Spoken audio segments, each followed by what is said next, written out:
Just doing a good deal.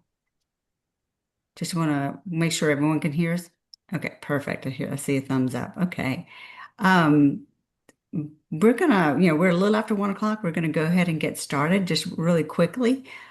We are recording. Just wanted to let you know in advance, and it's for just note-taking purposes and things like that. But wanted to introduce myself. My name is Lisa Brochard. I'm a TA specialist with the Child Care Quality and Business Support Center, and we're just helping Mississippi, Chad, and this wonderful team and you guys on this project along the way. We help facilitate these meetings. And so we're just going to go through a couple of things really, really quick, and then I'm going to turn it over to Chad. Just want to do a quick just roll call of the workforce members, work group members. And so just really quick, is Debbie Ellis here?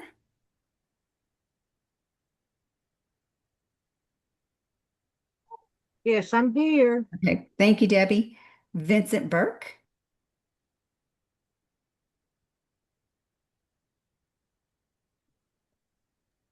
Not, Vincent Burke. not seen him on yet.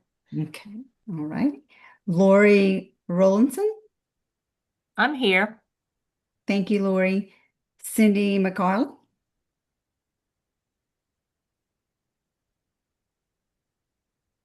Cindy McCarley.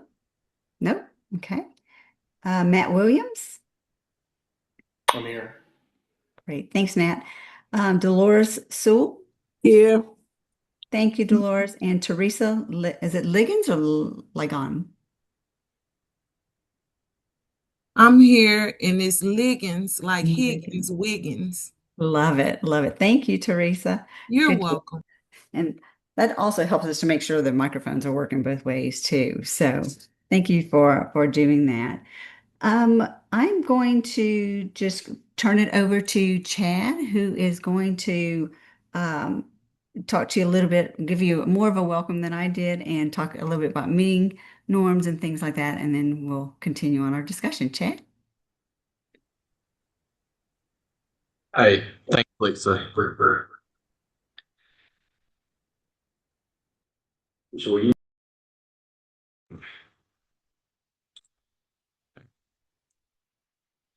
all right.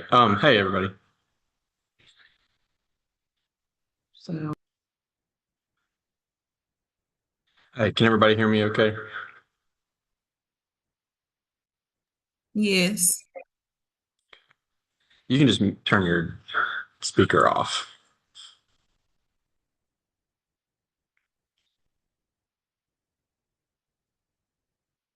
There. Okay, there we go. No, on your computer.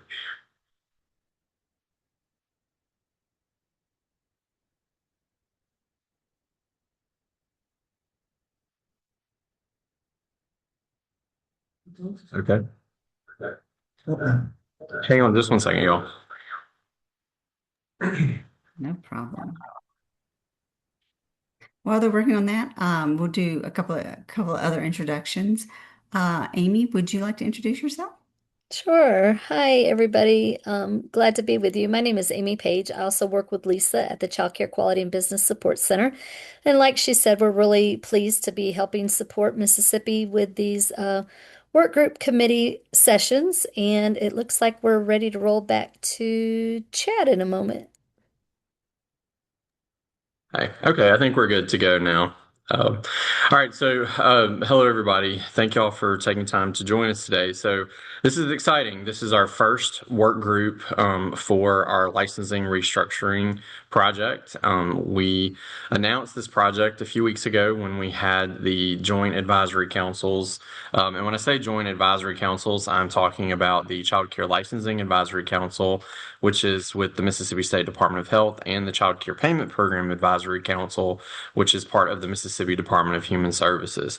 I do want to say this is the first time in the history of Mississippi that these two councils well, really because the Child Care Payment Program Council is relatively new, but this is the first time that we've really seen this level of collaboration between Department of Health and Department of Human Services working on the regulatory information. So again, I thank you all for being here today. As this is going to be our first work group meeting, we'll probably have a few bugs here and there that we may need to work out logistically. We'll just all be patient with each other and bear with each other. So when we announced that we were going to work on this project and the proposed plan that was suggested to the joint advisory councils and members of the public that joined that advisory council meeting, we said rather than take the existing regulations and make edits to those, we are going to write a new set of regulations, which is what this project is going to be all about. We want to do a few things, a few reasons for this. The first is we feel that there is a need to really dive into the information or the content that's used to regulate our child care programs.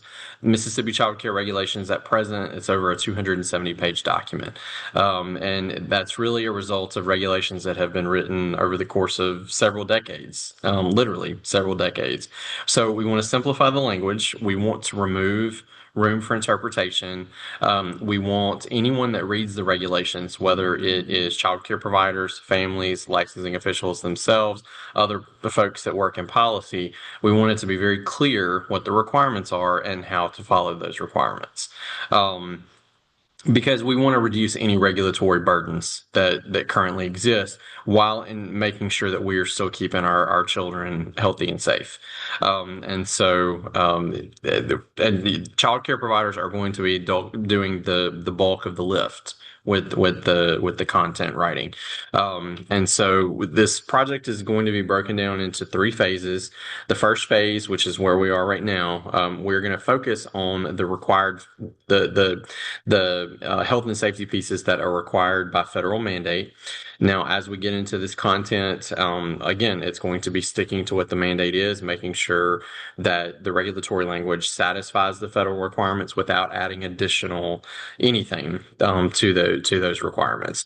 So we are going to start there with the federal requirements, which Amy and Lisa have graciously agreed to help us make sure that we stay on track with meeting those federal requirements. So that's going to be phase 1. Phase 2, we're going to look at adding the state-specific things, and then phase 3, which will be the last phase, we will get into the actual the way that the regulations are enforced by the Department of Health. So we'll get into that in phase 3. So today, we're going to do just an overview of the CCDF requirements, just a quick review of what this committee is going to be focusing on, which is buildings and grounds, and then any questions that may come up. Just a few reminders.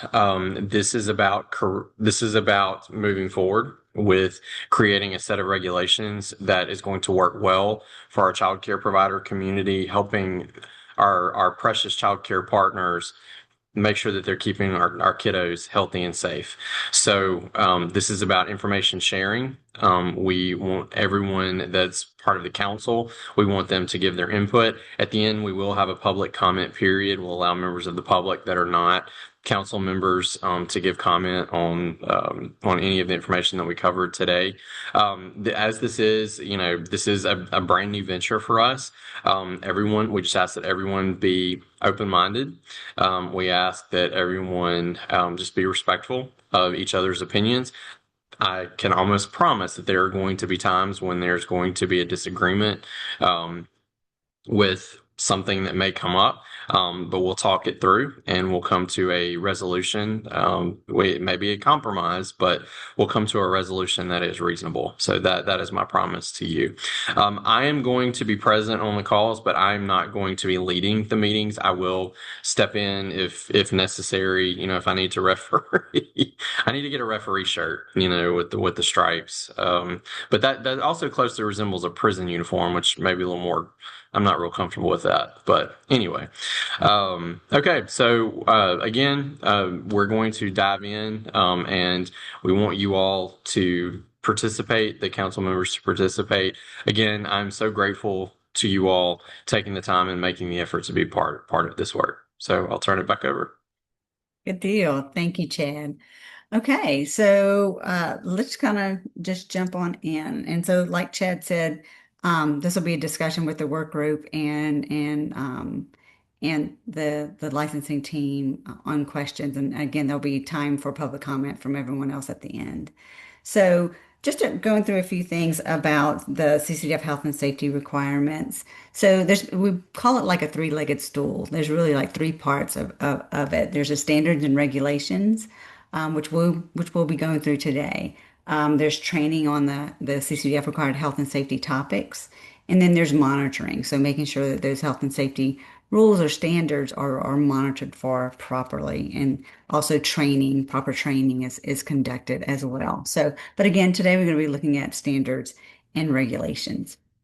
Now, when we talk about CCF health and safety topics, this is a slide full in front of you, but there's really 11 health and safety topics that are required by CCDF, and they're broad topics, everything from the prevention and control of infectious diseases to recognition and reporting of child abuse and neglect. And so for today, we're going to focus in on item number 5, which is building and physical premises safety, including identification and protection from hazards, bodies of water, and vehicular traffic. So that's where we'll be spending our time today. So let's go to, good deal. Let's talk. Just wanted to point out on this slide is that really want to point out we're looking at hazards, bodies of water and vehicular traffic. Those have been sort of pointed out, by the Office of Child Care. So we want to make sure that, those things are covered as well. And, these are minimum guidelines or, minimum items to look at for the health and safety of children. That facilities need to adhere to just to ensure the health and safety of the kids that they're in care for. It includes, securing bodies of water, managing vehicular traffic, protecting kids from vehicular traffic. Looking at fire prevention falls within this realm as well. And again, all of this just make sure that there's a safe environment for the care of the kids in your care. So let's see. It's kind of going through a little bit more as far as the indicators of this particular topic. These are just some samples. This is not by all means all inclusive. So looking at buildings and grounds, so they're free from hazards and in good repair. Equipment, materials, and furnishings, that they're safe. Swimming pool water safety requirements. No unsecured bodies of water in outdoor play area. And, the outdoor play area, looking at, fencing and enclosures, surfacing and fall zones, play equipment, and safety and upkeep. Again, these are broad areas to look at, but these are some of the things you'll be diving into a little bit deeper during your discussion. And then next, looking at the particular regulations that we're going to be looking at, the rule sections in your rules are listed before you: playground equipment, building, outdoor play area, indoor playground area, and grounds. And it has the particular rule numbers so that you can find that as well. So that's there for you. Now, today, these are just some kind of prompting questions to kind of keep in the front of your mind as you're going through, discussions of these things. Is, think about what kind of current challenges you have. So, do the particular rules present any challenges to providers as they're written? Rule simplification. Are there rules that you feel are repetitive or could be combined or condensed? Looking at implementation difficulties. Are there rules within this topic that you struggle with or you find that's hard to implement? Clarity issues. Are there rules that you find that are confusing? Suggestions for improvement. So do you have suggestions for rule changes to help ensure the quality of care and reduce burden on providers? Is it something that we need to look at as far as new providers and or potential providers? And then any other feedback that you may have when you're going through these particular rules. So I'm going to stop there for a second to the work group. Any questions so far? Okay, good deal. Well, I think we are at the time where I'm going to turn it over to Lakeisha, and we're gonna, Lakeisha's gonna guide you through that. Debbie, you have a question?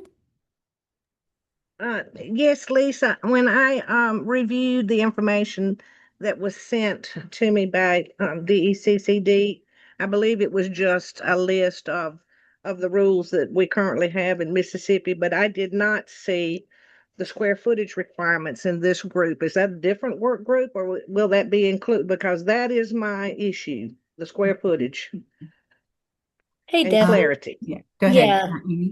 Yeah, that won't be part of this particular work group. That will actually likely be part of phase two of this process because it doesn't fall in that particular rule and issues around um, space and size of classrooms, those types of things, square footage, that will be part of the rules that are part of the center-based rules, but outside of the CCDF requirements. So for this first phase, it's strictly just around these topics and the rules that support these CCDF requirements.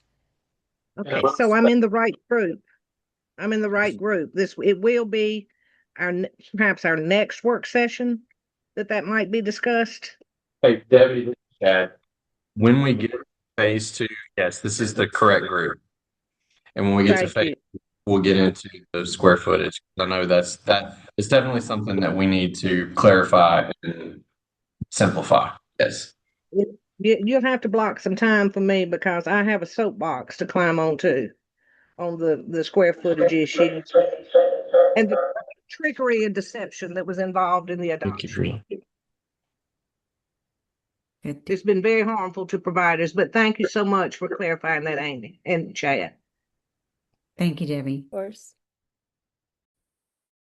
All right, I'm turning it over to Lakeisha. All right. Good afternoon, everyone. Thank you for joining us. Format that we decided to go through, as Lisa was saying, we're basically going to look at the rules that we currently have in the current regulations and see, like she said, whether they meet the needs that we have in place in terms of the protection of health and safety of the children and not being an undue burden for the providers. So that's why we sent out the handout, and we wanted to just basically go through each rule and discuss them and see if you guys have any feedback or concerns about the specific the language of each one. Um, Buildings and grounds, as Lisa mentioned, is pretty much broken down into 4 sections, and the first section is going to be the buildings and physical premises. And so those will be the rules that we look at first. Okay. The first rule, Rule 1.11.11, a child care facility shall be physically separated from any other business or enterprise.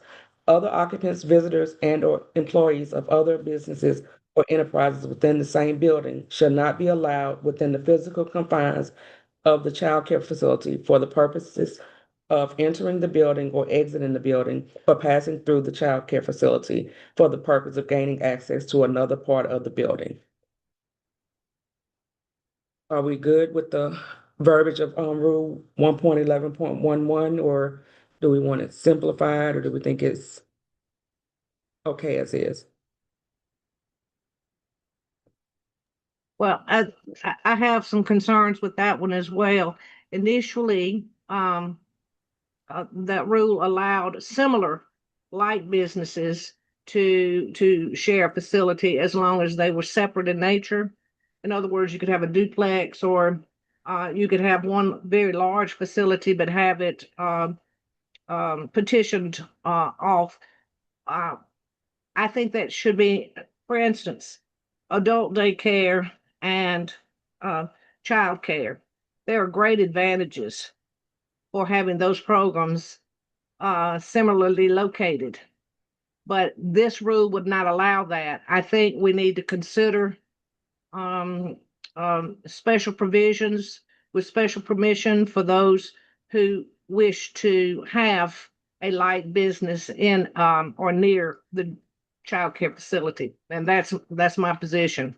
I think we're limiting ourselves entirely too much. Now, I don't think we need to have a barbecue joint and a child care facility in the same location. I've had issues with snow cone stands and food trucks on the premises of a child care facility. That's not what I'm talking about. I'm talking about a like program. So that's my input. I think we need some flexibility there for a special provision upon request and approval. Okay.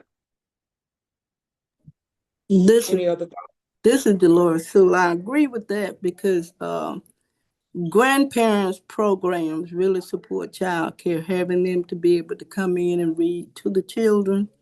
And I've been seeing a lot of that in other states. It not only helps children that may not have grandparents, but it also helps the older people. And I think there should be some coordination for that, whereas agencies that can support childcare, that we can kind of filter them out, and if there's some special exception to them, that it's it's able to be done. It does help not only with that, but sometimes with our staff. Just to have those agencies that can come in and maybe sit with the children or something like that to support childcare. Okay.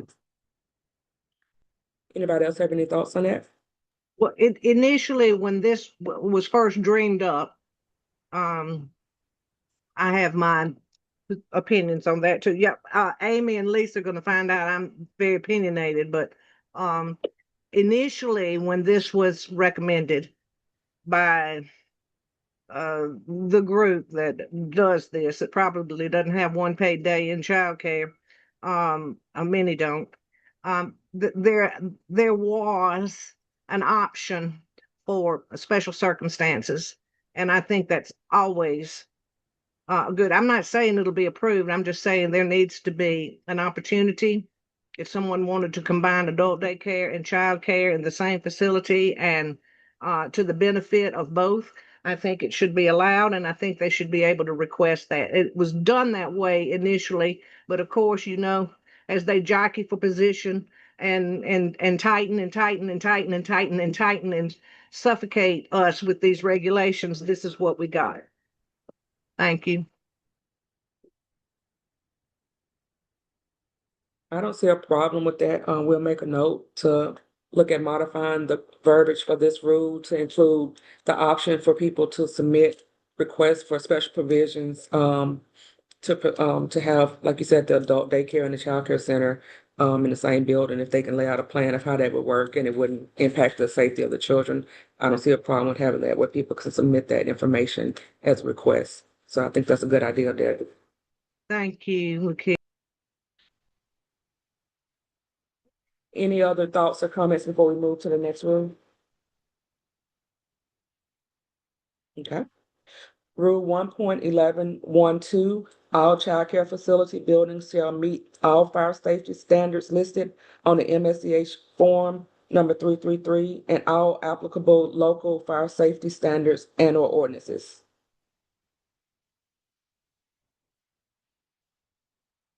Do we have any concerns or questions about that one?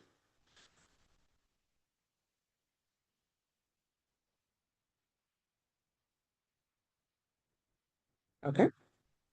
If we're good with fire safety, so we'll move on to the next rule. Rule 1.11.13, no house trailers, relocatable classrooms, or portable buildings shall be used to house a child care facility unless such structure was originally designated specifically for educational purposes and meet the Mississippi State Department of Education's current standards for a relocatable classroom. Further, such portable structures shall meet all applicable fire safety codes.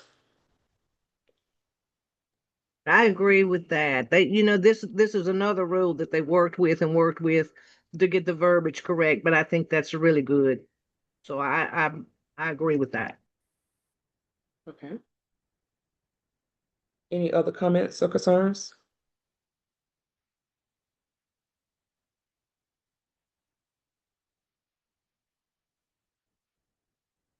Okay.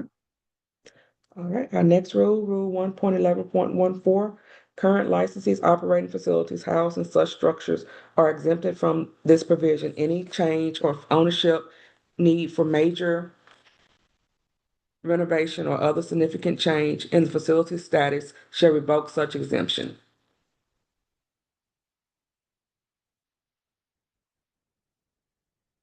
Okay. We okay with keeping that as is?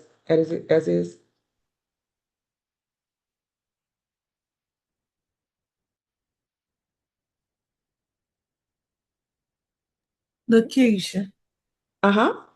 this Teresa. So this rule 1.11.1 number 4, this is referring back to the previous rule, rule 1.11.1 number 3, where it says current licensing operating facilities housed in such structures are exempted from this provision. Is the such structures the house trailers, relocatable classrooms, and portable buildings? Yes, if we have centers that are already in those locations, then this rule 1.11.14 is basically saying that we can't require them to close, basically. But if they make any major renovations or changes of ownership, then this provision would apply. Okay, thanks. That's what I thought. Well, I Actually, would, they don't want them in the trailers and et cetera, because for safety reasons. And basically, I think what that says is if they were already there or if they are currently there, they were somewhat grandfathered in, it'll be that, fine. But I can't go out and buy a portable building to add space to or add an additional classroom to my facility because I don't have one at this time. So it wouldn't be allowed for uh, um, facilities to newly engage in that practice. Yeah, I think that's Right. well, I would suggest that you add the word grandfather into that to, help people. Some people may not get it. So just add the word grandfather, that there be grandfather. That's a good suggestion. We add the grandfather terminology.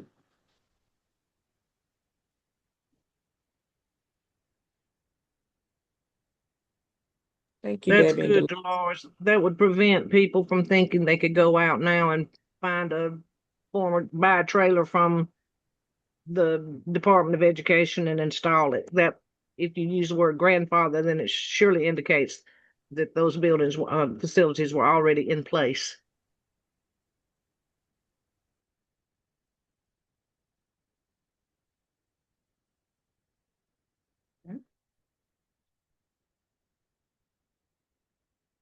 All right. Rule 1.11.15. Plans and specifications shall be submitted to the licensing agency for review and approval on all proposed construction and/or major renovations. Do we have any? I agree with that. I do have a concern even about the decision of what kind of renovation, and because I know there at one time was some concern about upstairs for a child care center.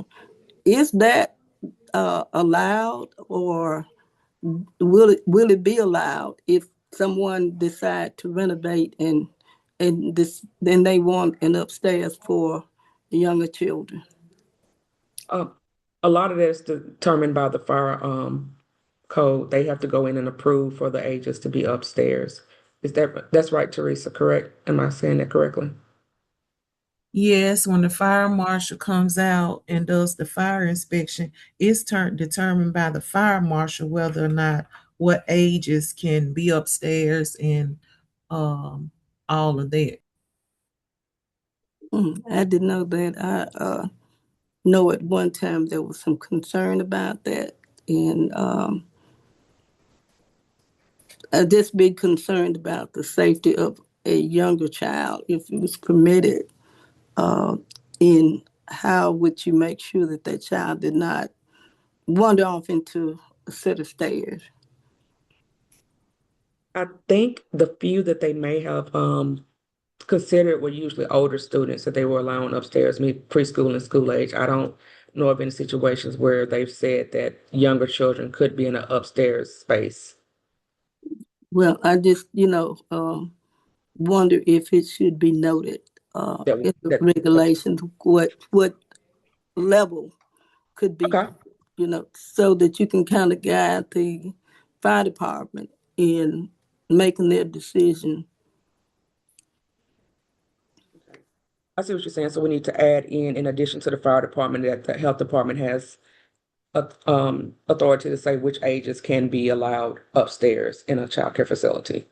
Now, and another thing, when we received the funding during COVID, there was a lot of concern and misinformation about what is major construction, what's not major construction, whether or not you could redo your floors, your walls, and all that kind of stuff. And that caused us pure de hell trying to figure out and the decision by the health department as to what constituted those.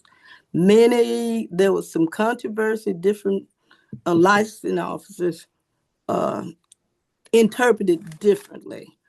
And it was just hell every day trying to figure out what to do. And you talk with your builder about this, that, and the other, even as far as your floors, what kind of floors. And it was very frustrating because I think if you get plans done and they're approved by the city, then that should be it. It shouldn't be, again, being determined by the health department. We're going to cover a little bit of that on down a little bit, Ms. Dolores, but I know part of that is going to be governed by, like you say, what kind of renovations, because if it's going to be impacting the facilities, then sometimes you do have to get it approved through the Mississippi Commission on Environmental Quality. And so some of that is guided by the feedback that the health department gets from them regarding what's considered renovations. But I do agree, and that's one thing we're trying to do is get some clarity in the regulations so that they will be interpreted the same by all the licensed officials, so we can have that consistency across the state and not have it being interpreted different ways by different people. So that is a very good point, Dolores, and that's what we're working to do with some of these rules to make sure that they are clear for you guys and for the licensing officials as well. Well, I really would appreciate it because, sometimes only the owner or whomever knows what's necessary. And then when you go online and you get a different opinion, it causes a rift between the licensing officer and the child care center. Miss Debbie, you have your hand up? I do. I'm just wondering if we really want facilities today to decide they want to add an extra classroom and go in and incorporate an upstairs classroom and place children apart from the normal operations upstairs, different supervision, safety, etc. Is it possible that we can consider grandfathering those who are already utilizing upstairs classrooms and then moving away from that in the future, only with special permission, etc., to go upstairs? I just really think we need to be one level. Here's the thing. Most commercial buildings aren't going to have an upstairs. What I'm seeing is very old 80 to 100-year-old residential areas that have become commercial, and going upstairs and trying to develop classrooms up there, or last minute trying to add an extra classroom, etc. It's not what I think demonstrates true quality. I'm not saying all, but I'm not even sure that's something we want to move into. I mean, we can grandfather those that already exist, but is that something we want to allow to continue? That's my question. I agree I with you, think Ms. Debbie. I that do agree that it's a level. safety hazard And so normally that's why when it's come down to it, it's usually been left to the fire department. But I do think you're right. If we can write in a provision that we grandfather in any programs that currently have the upstairs, but new programs, there it's not allowed because of the safety concerns for the children. And so that'll make it consistent across the board, and we wouldn't even have to worry about getting the fire department's consensus on it, because that'd be the regulations that they can only have a one-story facility. If the rest of the committee is good with that, we can add some language into the regs to clarify that. Yeah, and show that it has been approved, because, you know, some people gonna say it was approved. And it need to be clarified, even those now, that it has been cleared by the health department and the fire department, because it's concerning when you look at trying to do that and you're told one thing and then you find out others have been allowed to do it. So we need something to guide us. That's a good point. Right, but it's just, we could grandfather those in existence as they are today with our blessing, but I think in the future we need to consider moving away from that. Debbie, I still think we should make sure those that are in existence today have been approved and just not have one, because some people have been doing it and you don't realize it. And Right, I'm not or trying to criticize anybody, but we do need to make sure, even if they are now, that they went through the procedure of the fire department or whomever correct, required. That's all I'm saying. And that right, would allow them still to be grandfathered. right, Yeah, but then move away from it. Move away Yes, from it so that they're all ground level. yes. yeah, I agree with both of those suggestions. Does anybody else have any concerns or thoughts?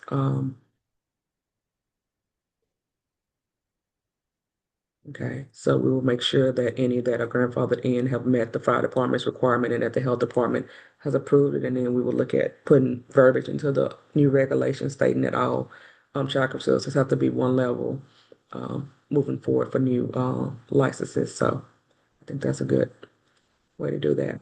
Any other questions or suggestions?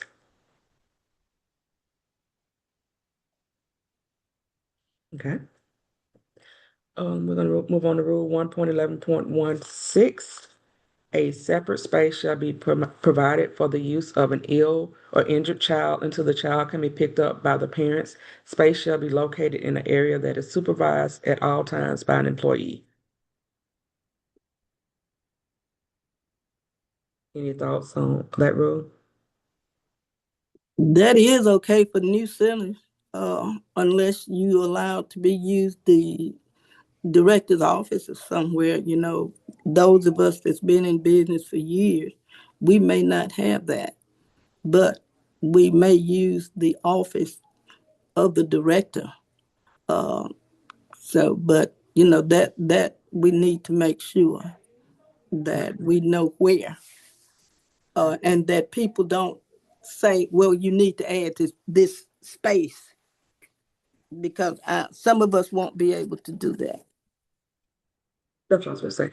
What if we change the language to something like a designated area, free from other children? So that may be in the classroom, but it's like you have a little, like a sit corner where you set up where the teacher could still possibly, if you have those situations, you don't have a separate classroom or a separate staff to go monitor a sick child, that we maybe set up a little area, and especially with the preschools, they understand our friend is not feeling well and they can stay over in this area, and we talk about germs, and we want to keep ourselves healthy. So you have the area where the sick child can be monitored into the parents. And so instead of saying a separate space, we say a designated area, which gives a little more flexibility for centers like what you said, Mr. Loris, if they don't have a separate classroom or a teacher that can go into a whole nother space to watch the child. What do you guys think about that?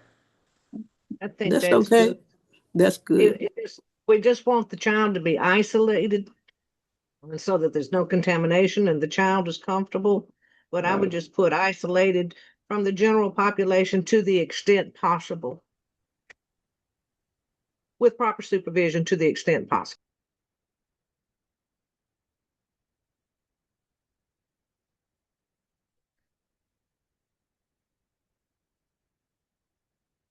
Any other thoughts or suggestions for that rule?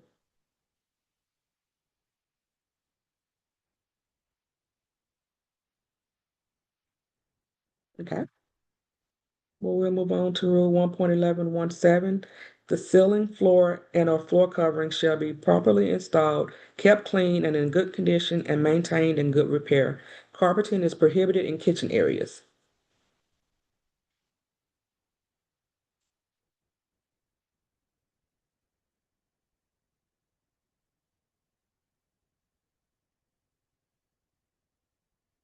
Agreed. And those children spend a lot of time on the floor. Those floors need to be cleaned daily. It's hard to do with carpeting. When we had our Child Care Strong grant, I took every bit of carpeting out of the learning tree and replaced it with the vinyl tile. And it's so nice. And it shines and it's clean, smells good. They have little mats they can sit on when they're on the floor. But I agree with that. Carpet is just, you have to stay on that, shampooing, et cetera, and so forth. And most people just aren't going to keep it up the way it needs to be done. And we Right. don't have the time. Lisa, we can no longer see the rules. I don't know what happened. My apologies. I'm not sure either. Let me fix that real quick. Okay. Lakeisha, again, though, that needs to be grandfathered. Yes. You understand what I'm saying? We don't want someone to think they've got to go tomorrow. Debbie Ellis said the carpeting's a bad thing. I got to go rip all this carpeting. Well, no, this needs to be grandfathered as well. Some of these people have been in business. I've been in business 40 years.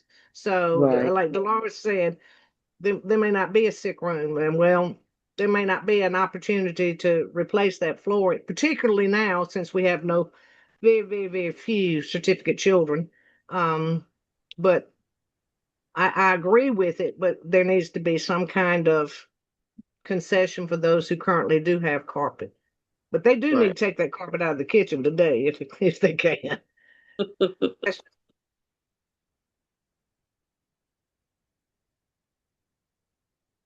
Anybody else have any thoughts on the flooring? Lakeisha, you can see it again, right? Yes, I'm sorry. Okay, my apologies. Okay. Okay, so we'll look at that rule with some grandfather language for current centers, but new centers requesting that they have the tile up vinyl floors. Because like you said, that would be easier to keep clean and be better for the health of the children overall. So we'll look at that as well. And see. I do, but I don't think I can share it until the end. As Lazarus, right now, we're just having a conversation with the committee members, but we will give the public a chance to share your thoughts and comments at the end. So yeah, if you have any thoughts on any of the rules we're going over, please take those down and be sure to share those with us. Or if you want to make sure that it's documented, you can put in the chat as well. But we will be taking comments from the floor at the end of the meeting. And we've also, which is sending it out, you can always email in comments as well to our website, deccd.ms, dot us.gov. And so we're going to have that available for anybody to put in any comments that they want to send in as well, so we can collect that feedback in a centralized location. So yeah, but we will acknowledge the public at the end of the meeting if you want to make a verbal comment, but you do have options to submit written thoughts and suggestions as well. Okay. All right. So when we move down to Rule 1.11.18, in the current set of regulations, some of this was inadvertently put in there duplicated as a duplicate.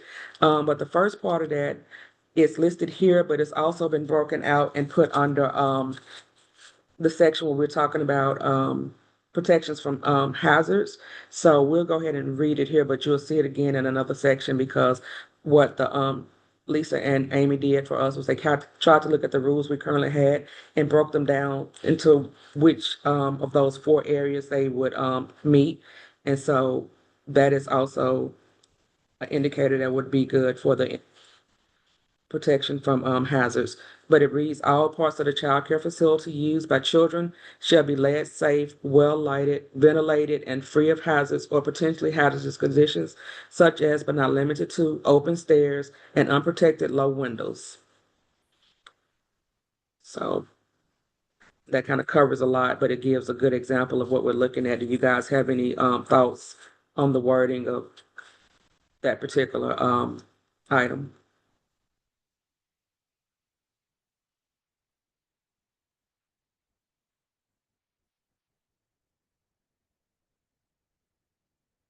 I think we need to break this one down because it's a lot of information in one rule. It is, as you go down, it is. But I mean, I think they have a separate rule. It is when you come on down that next I part. don't know. They put it here together, then they put it in it's broken down too. Okay.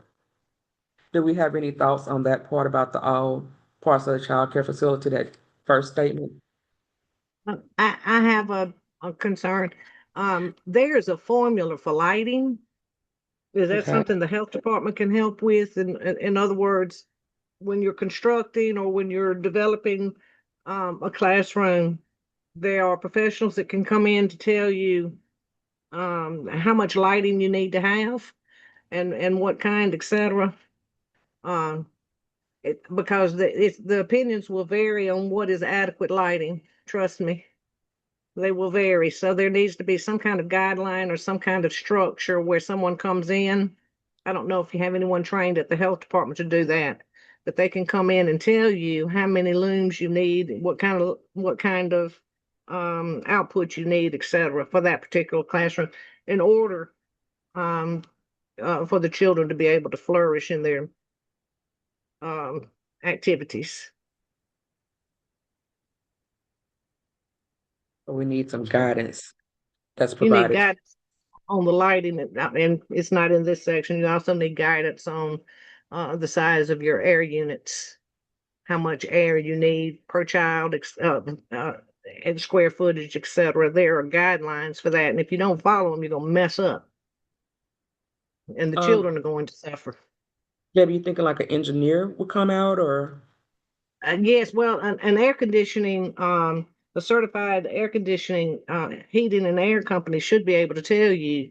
But there are formulas, I think, online that tell you, you take the square footage and the number of children to be served in that room, and you'll know, you do that throughout the building, you'll know what size, air units you need.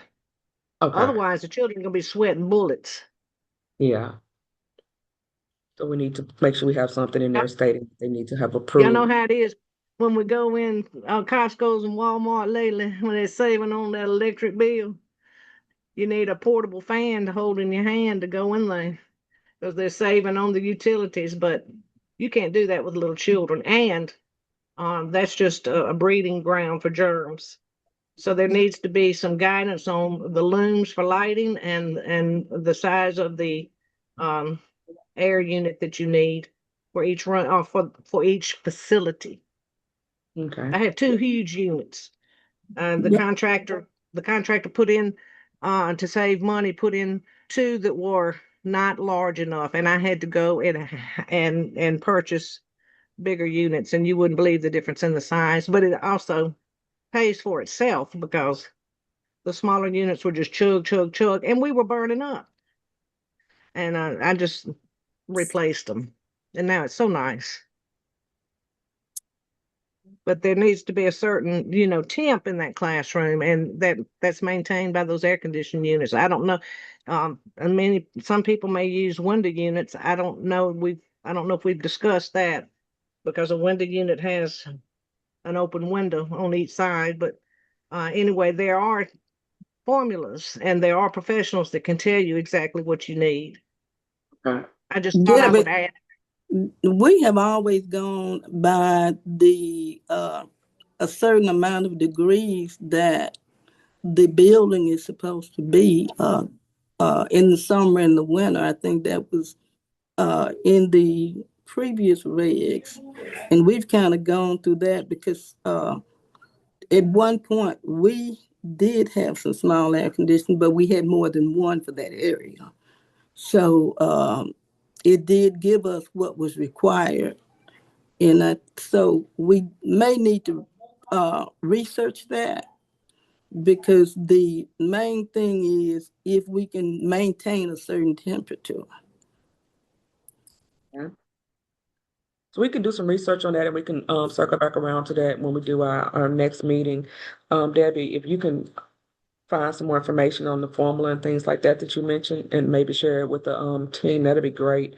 But I do agree with what you guys are saying. I know there's a reg that talks about what the temperature should be in the classroom, but having some guidance, especially as people are building new centers, of what needs to take place in terms of making sure that, like you said, there's adequate lighting in the facility and that the air quality is going to be sufficient to support the whole building. Because you're right, some centers sometimes they'll have some units, but it may cool that classroom, but then you go in the rest of the building is hot, and they move children around the facility. So we do need to make sure that what's being put in place is going to meet the needs of the children throughout the facility and not just in certain parts of it. So that's a good point about making sure we put those stipulations in there, that they're getting that information checked out on the front end versus once they're open and we realize at that point that it's not meeting the needs of the children. So that's a Lakeisha, great. we can do some research Yeah. for you And as I well. was just yeah, Oh. I was just going to mention too that the temperature, as far as building temperature, is in the current center rules that were adopted in February. It's just in a section that we weren't covering for this particular topic, but it for today's session for phase one, I should say, it would be under this topic, but it's actually under 1.11.8, heating, cooling, and ventilation. And it stipulates a temperature range of between 65 degrees to 78 degrees Fahrenheit is how it reads. Then Yeah. I recommend that also be put in with this regulation. It doesn't hurt to say it twice, in parentheses or whatever, but it needs to be written into this reg as well from right from the start. Okay. What the temperature should be, how to maintain it. I'll drop that rule in the chat, Lakeisha, for the record. Okay. Thanks, David. Uh-huh.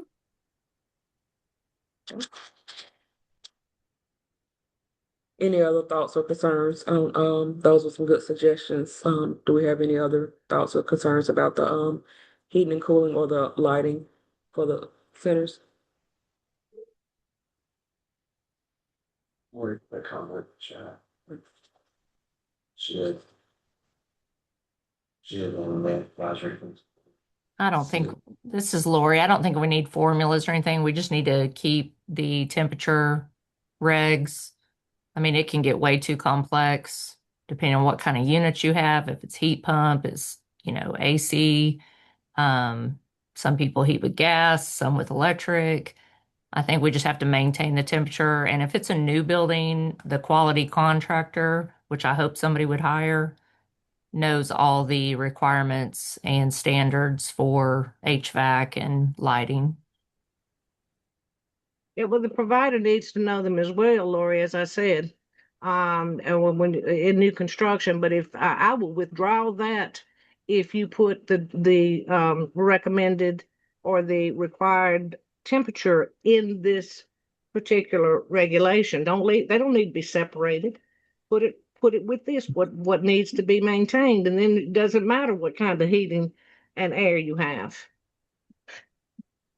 But a contractor should be able to tell you what size unit you need in order to maintain that. And that doesn't hurt to have that in the regs when you're talking about new construction. People that are building new facilities go by these regulations. And they may not be aware of that, or that that's something they haven't thought of. I definitely don't think it hurts to have a little guidance in the new regulations. So as people are building new centers, so that, like you said, Debbie, they may not think about some of this. Their contractors should be taken out into awareness, but like you say, educating the providers that are building the centers to make sure that they are aware, because we had some new centers open thinking that everything was fine, and then you get in there, like you say, the air conditioning is not supportive of that building, and you have children in classrooms that are hot. And so I think making sure that they understand to look at that and ask those questions is a good idea, because that helps make sure on the front end that these things are taken care of for our children in those classrooms. So Well, that's supportive of the prospective provider, and that's what I'm thinking of, to give that provider all the information they need to have up front, not to just depend on what the contractor tells you. Right. And they like to cut costs in order to get that bid many times.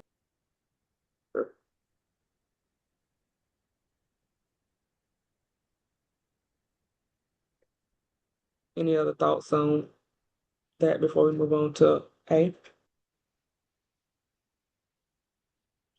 And again, some of this, like I said, is in here twice because A is also a rule on the next page, but we'll go ahead and look at it here. It says all buildings intended for use as a childcare facility constructed before 1978, sorry, shall be tested for lead. It is the responsibility of the facility applicant operator to have a lead hazard screen or lead-based paint risk assessment of the facility done by an individual or company certified as a risk assessor by the Mississippi Commission on Environmental Quality. If the facility is found not to be lead safe, it will not be allowed to operate as a child care facility until all required corrective measures have been taken and the facility is determined to be lead safe by a certified risk assessor. And Mr. Laws, I think that's what some of that came in. I know you said there was some inconsistencies, but a lot of it, if people was doing renovations that could impact the paint, then a lot of the licensed officials was telling that they did have to have those tests done to make sure that they were not exposing lead in some of those older buildings. And so that's why a lot of people was referring to Mississippi Commission on Environmental Quality because they are the experts for that, and they were kind of guiding a lot of those discussions and giving them feedback on sometimes the questions they needed to ask the centers, and depending on what they asked may have indicated what feedback they got back. But like I said, we're trying to make this more consistent. So that process, if you're doing basic renovations, like say if you're tearing up walls, floors, windows, based on the age of the building, these are the steps you take. And it's concrete for all providers. So it's not, like you said, based on interpretation of the licensed official. So do we have any wording or thought changes for A? Well, the main thing was it needs to be consistent with everybody. That was my concern because different licensing people would interpret it different. So as long as we have it written where it's the same, I'm good. And that may be a clarification piece that we may need to do just to state, kind of like I said, if you're removing windows, floors, to give concrete examples that the licensed officials know if they're doing these renovations, then these steps have to be followed. So there's an outline that the providers are aware of and the licensed officials, so that the information is clearly outlined for everybody. So we'll look at clearing that up and maybe putting a little more description in there so that it's clear for everyone. Anybody else have any thoughts or concerns with that rule?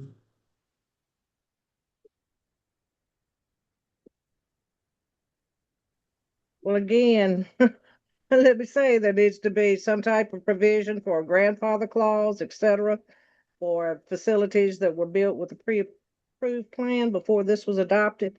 It needs to be reasonable because every rule we're reading is almost like new construction. Cost, cost, cost, cost. So we need to work with existing facilities to determine the safety of their windows. We just don't go in and tell them you got to put bars up. Right. I think this is if they're looking at doing renovations, Miss Debbie, as long as they're just operating normally, but if they're talking about making modifications to their centers, and I think that's where this comes into place. And based on the age of the building, I think this is mandated by MDEQ, so I don't think we have any flexibility there. If they want to make renovations, they would have to go through these steps, but it's like I don't think we would go in and just tell centers in general they have to do this, but if they want to make changes, they would have to make sure that they're aware of the processes and what's involved in that before they start that process, if we catch them ahead of time. But sometimes centers will start renovations before the licensed officials are aware, and then some of these costs come in on the back end because they didn't realize they were going to have to do these things. So that education piece with the providers as well about, if you're making renovations, make sure you get with your licensed official because I've heard of that happening as well. they've started it, and it's That- like, That's great. Can we include the word renovations when making renovations, when considering renovations, et cetera? Is it clear that it says road? That will prevent a new young licensing official from coming out and telling you got to put jail bars up on these windows, keep these children in. Because we hear it all, trust me. Lakeisha, you know that. So I would just put, when considering new renovations or new construction. That'll take care of that. okay, renovations for new construction. Yes, ma'am. We're putting that down right now.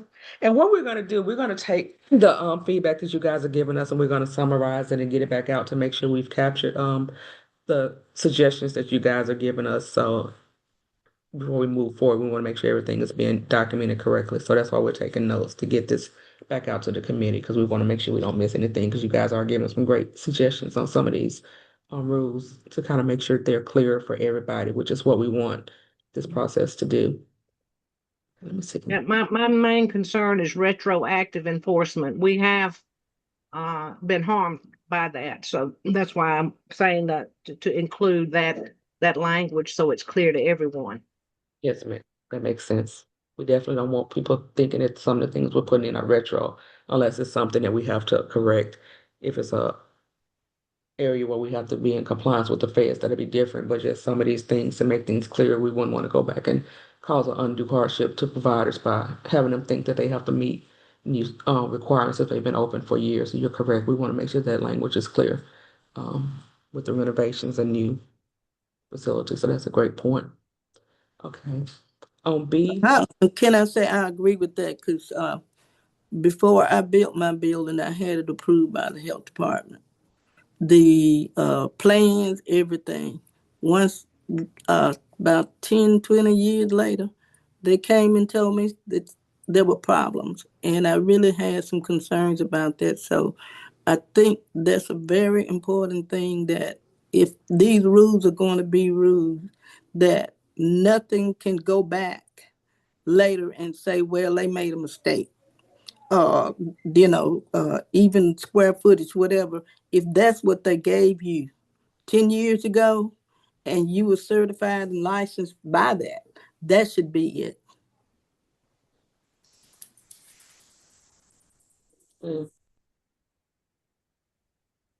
thank you for that as well. Okay. On B, all buildings intended to use as a childcare facility constructed prior to 1978 shall utilize MDQ lead safe certified individuals or companies for all renovations, repair, and maintenance activities which disturb painted surfaces unless the paint to be disturbed has been documented to be lead free by an individual or company that a MDEQ lead safe certified as a risk assessor or inspector. And so I think that's kind of what we were just talking about in terms of making sure that it's clear about when you're planning on doing those renovations, if you're going to be, disturbing the paint and things like that, that they have to go through that process before they get started. Note, it is recommended that child care facility operators contact the Mississippi Department of Environmental Quality regarding any questions that they may have about compliance with the laws and regulations related to lead and lead-based paint. And that is correct, because they are the ones who regulate that.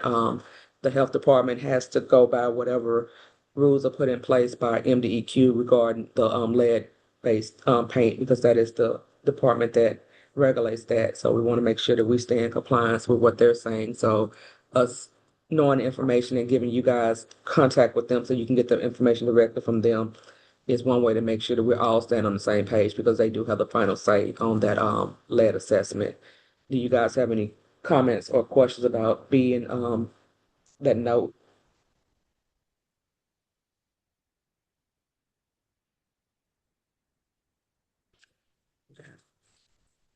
We're making good progress. It may not feel like it, but we're moving through these pretty good. And so on the next page, like I said, 1.11.19, it was already discussed in the previous rules, so we will skip that. Same as 111.110, they were put in here as a duplicate, so we've discussed that as well. So we will move down. to Rule 111.111. All glass and doors, windows, mirrors, etc. shall have a protective barrier at least 4 feet high when measured from the floor.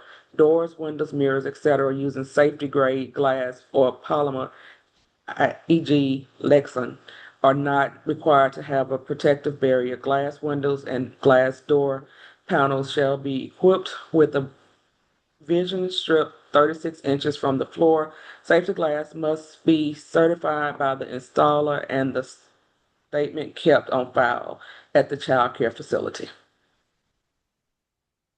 And that's highlighted. I see there's a error in there's a typo right there, so we will need to fix that. Any other thoughts or comments about that rule? So what would people understand what the protective barriers are? I think putting the description of Yeah. it's appropriate. Yeah, that's a good point. We need to put a description of what a appropriate barrier would be.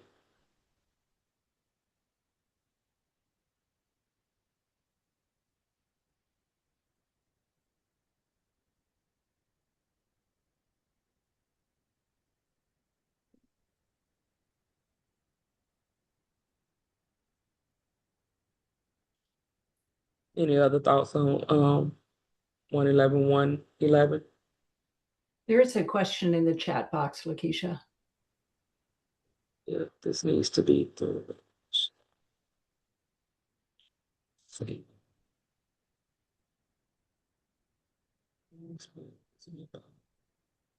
Specific. Talk about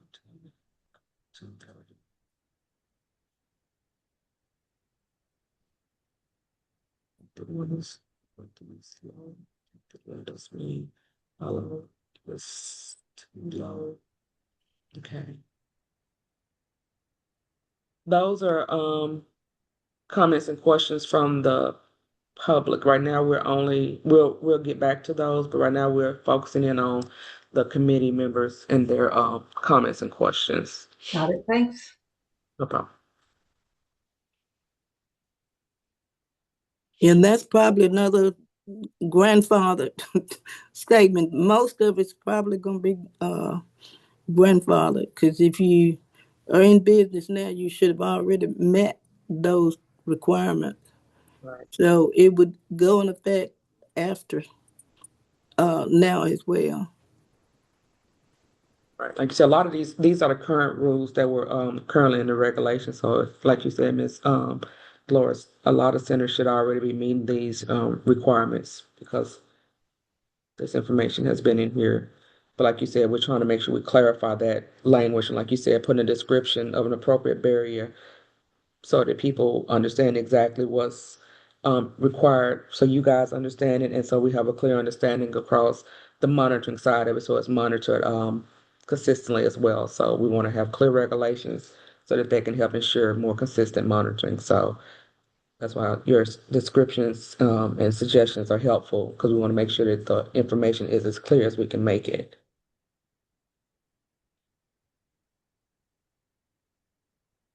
Do you guys have any other thoughts on that rule?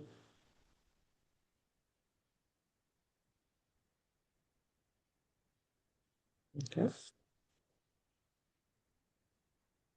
Rule 111.112, walls shall be kept clean and free of torn wall coverings, chipped paint, broken plaster, and holes. No paint that contains lead compounds shall be applied to interior walls or woodwork.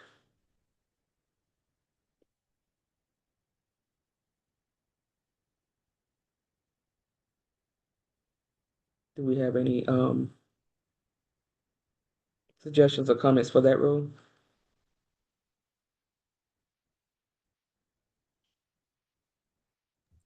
How much would you, an area on the wall, would you say would chip, say if child took the fingernail and kind of did a little bit, would it be a certain amount? I see holes in it being in broken plaster because I'm being honest. You're gonna get chip paint almost every day. I've seen them take their finger and just do it.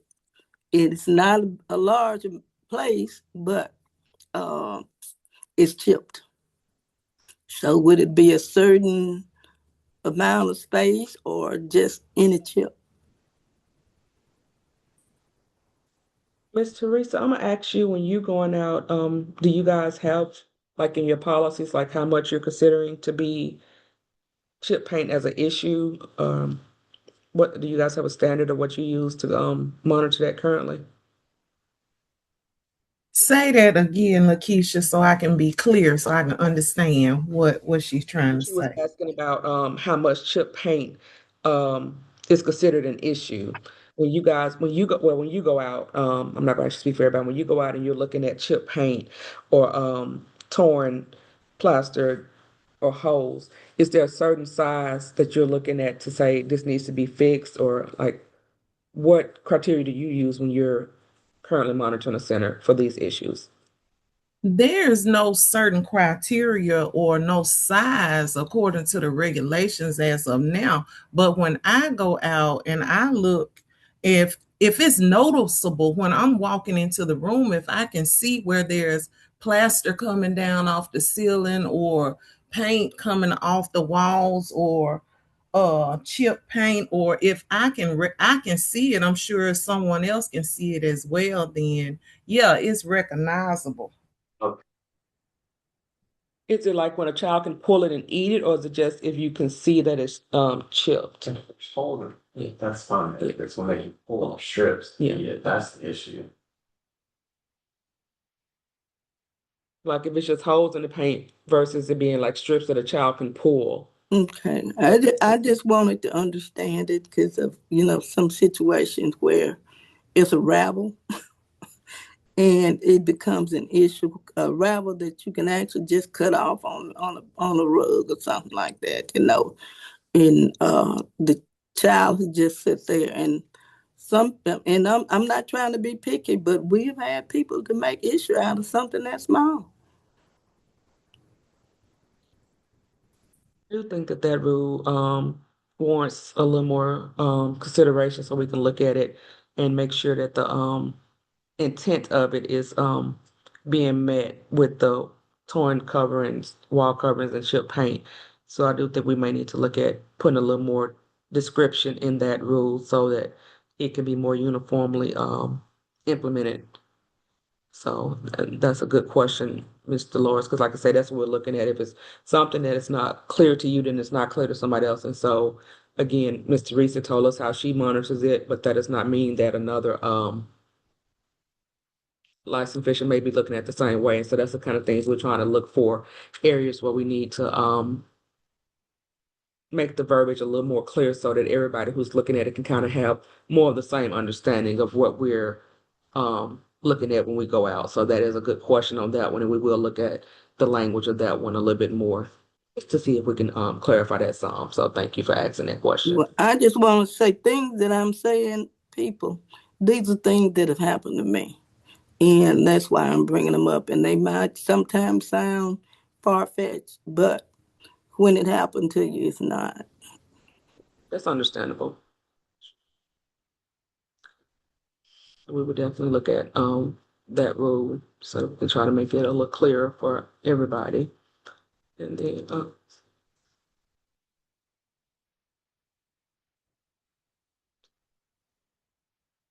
this is a suggestion. We'll make it easier. Yes. Regulations that result to the same topic to go together. Um, I know that Lisa said we're gonna take a break about 1:30, but I think we're at a point if you guys want to take like a 10 minute to refresh and then we could start back at 1:30. What do you think? I agree. Yeah. I agree also. All right, so we'll take about a 10-minute break and then we'll start back about 1:30.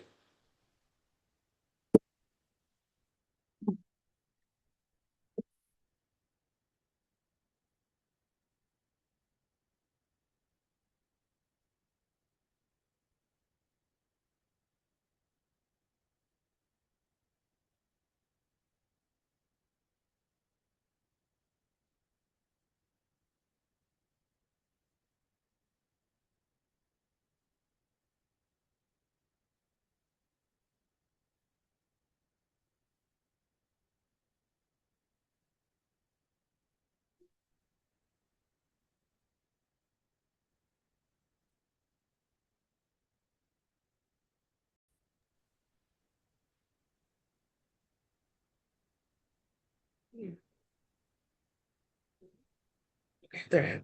All right. Thank you, Lisa. Absolutely. And just as a reminder, we are on item, line item 12. Okay. Thank you. Yeah. Rule 111-113, all ceiling lighting shall be shielded completely and encased in shatterproof materials. Do we have any thoughts or comments on that?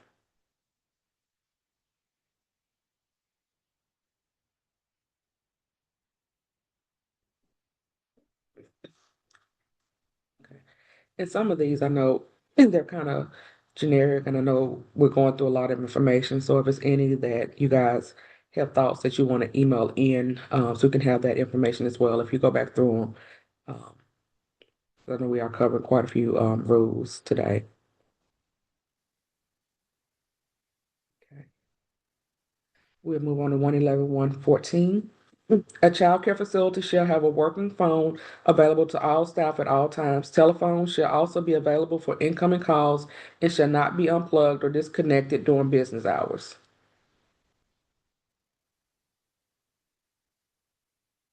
We have any concerns about that rule, about the clarity?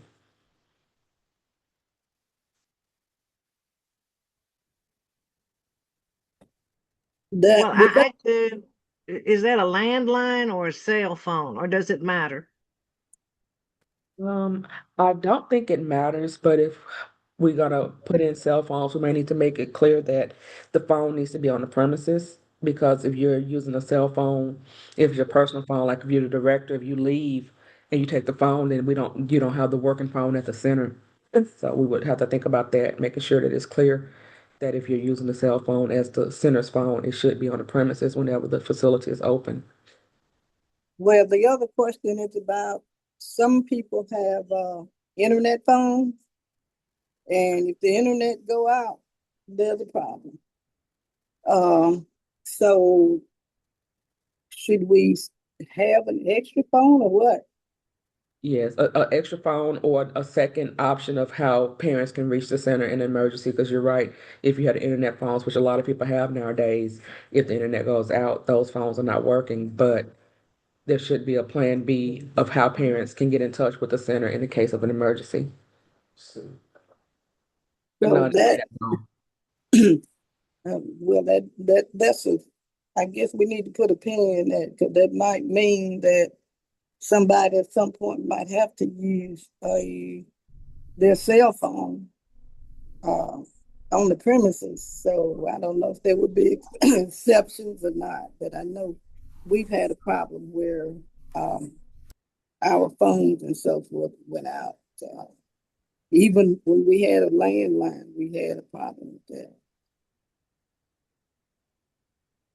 and I know, like you say, phones, we do have issues with those phones, but parents, that's something we do need to think about, because parents do need to be able to contact the center and vice versa, and at all times. Mhm.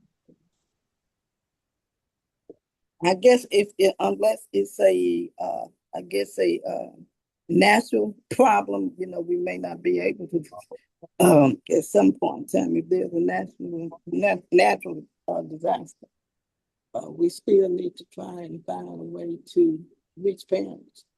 Right. Debbie, you have your hand up.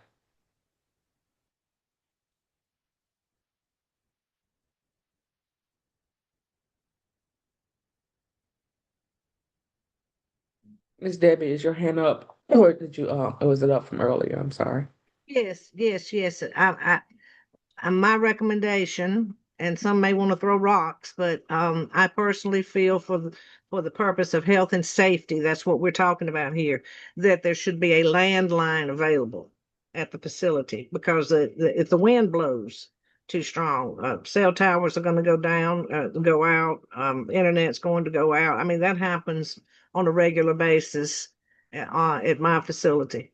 But I do believe a landline should be required. That's just my opinion. Others may not agree, but a landline is, I mean, we'd have to have, other than nuclear holocaust, I believe a landline would probably be working. unless we were on the coast and in the middle of Katrina. We might not have a landline, but for the most part, I think a landline is the safest form of communication for us to make available. You know, Miss Debbie, I would agree with you, but actually, I don't know if that's going to be an option. I don't know if it's different for businesses, but my aunt, they have a landline and she hasn't changed for that reason because you can always reach them. But they're being told that they're going to have to switch to the internet phone because they said that they're doing away with landlines. And so I don't know if that's going to impact businesses or not, but individual, she's been given a time frame of when she has to switch from the regular landline to the internet base because they said that they're phasing those out. And so I don't know if that's gonna impact businesses or not. So that's something we would have to look at to see if we can require that because I think, even though I Well, agree with we you. don't need to, if that's the case, we don't even need to consider that. Maybe we need to require everybody to have a good, strong megaphone. Well, really and truly, she's not telling the story. I was gonna say the same thing because it has happened to me. In the area, for one of my schools, they no longer are providing that. They, for some reason, are trying to get away from it. So we can just, all we can do, I guess you say, is get out and wave a fan or something. But there may be a time in that we don't have them. But we did, for our emergency purposes, we have a backup. I'd have to ask my husband exactly what it is, but it's for really if somebody break in, we have a backup phone. But it's kind of hard. That's something we're gonna have to research out and see what the trend is going to be. Yeah. Because we can make a decision and the phone company and all say it's not so. Right. And I see Lori put a comment in. She says her center has an app for communication with parents that could be a backup option that she can mass text or email parents and they can text or email her via the app. I guess that may be something because I'm assuming that she can use it from a cell phone even if her center internet is down, possibly. If the cell phones are up, you can do that. But as Delora said, this just looks like a dilemma, and it just may be something that we're going to have to deal with on an individual basis. You can't, you have to have cell service for those apps to work or internet service. And I mean, when the wind blows, y'all know AT&T now. The wind blows, it's out. You've got to reboot the router and all kinds of stuff. So internet phones are a problem too, but it may just be something we have to live with. This regulation to me, as after this discussion, looks fine to me as it is.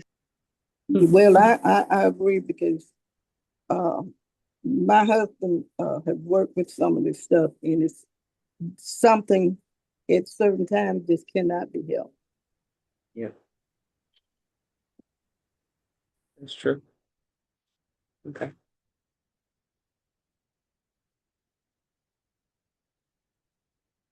Laura says Starlink, so hopefully you never lose signal.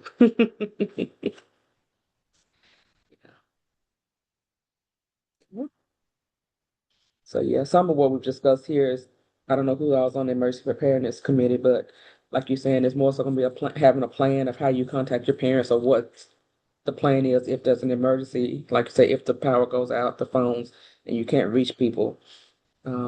What's the next step for your center? And like I said, it will have to be more on a case by case basis because each center is gonna be set up a little differently. Okay, so we're leaving the phones as is right now. What's next? Rule 111-115, all fire extinguishers as required in the fire safety plan shall be serviced on an annual basis by a qualified fire extinguisher technician. We're good with that? That one is pretty.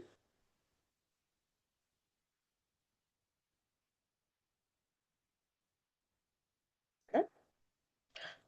We're gonna move on. No comments on that one. Rule 111-115, unused electrical outlets shall be protected by a safety plug cover. Any comments, concerns on that one? Excuse me, but I need to go back to the last one. We attended a meeting with the fire department, Okay. and it was kind of some confusion because, we have to have certain kind of fire compression systems in our kitchen. Okay. So that needs to be added. They are requiring, I think everybody that may be cooking at some point must have that system. So you might want to contact the fire department. Fire compression system. Okay. Yeah. We'll add to review that information with the fire department. Thank you, Ms. Dolores.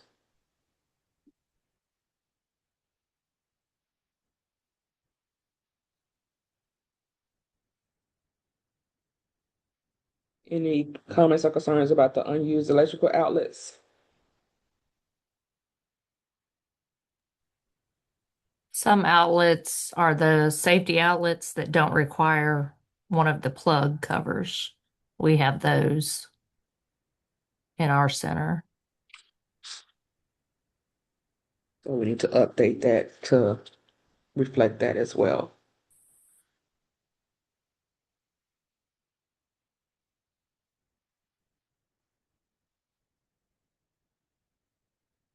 Thank you, Laura.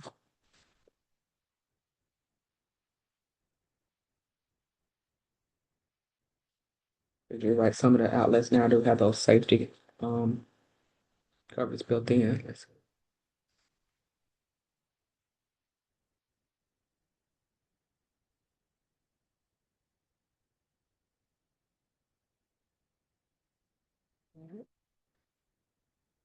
Any other comments on the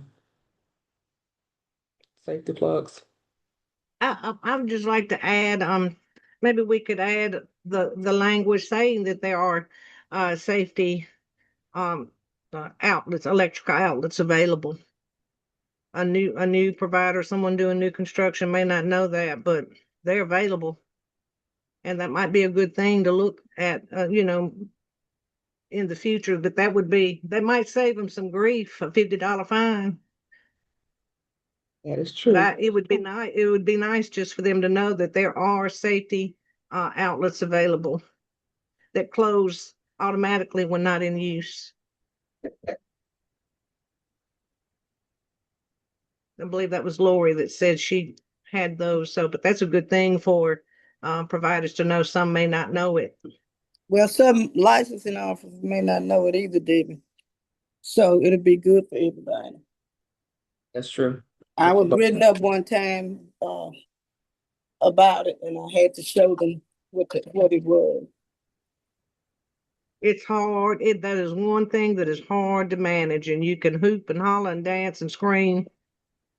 Housekeeping, somebody's going to leave a plug out, So, as Lori said, they're available, and we might want to include that in this language. Anything we could do to promote quality, health, and safety, just adding a few more words would be nice. They may not know they're available. Dolores had to tell me about them. I didn't know about them. Good point. Like I said, putting it in there, and then Laurie just said you can change them out pretty easily. So letting people know that that's an option to have at their centers. I do agree. And we need to make sure that information is available. Okay. Then we go to Rule 111-117. All childcare facilities ought to be kept clean and in good repair.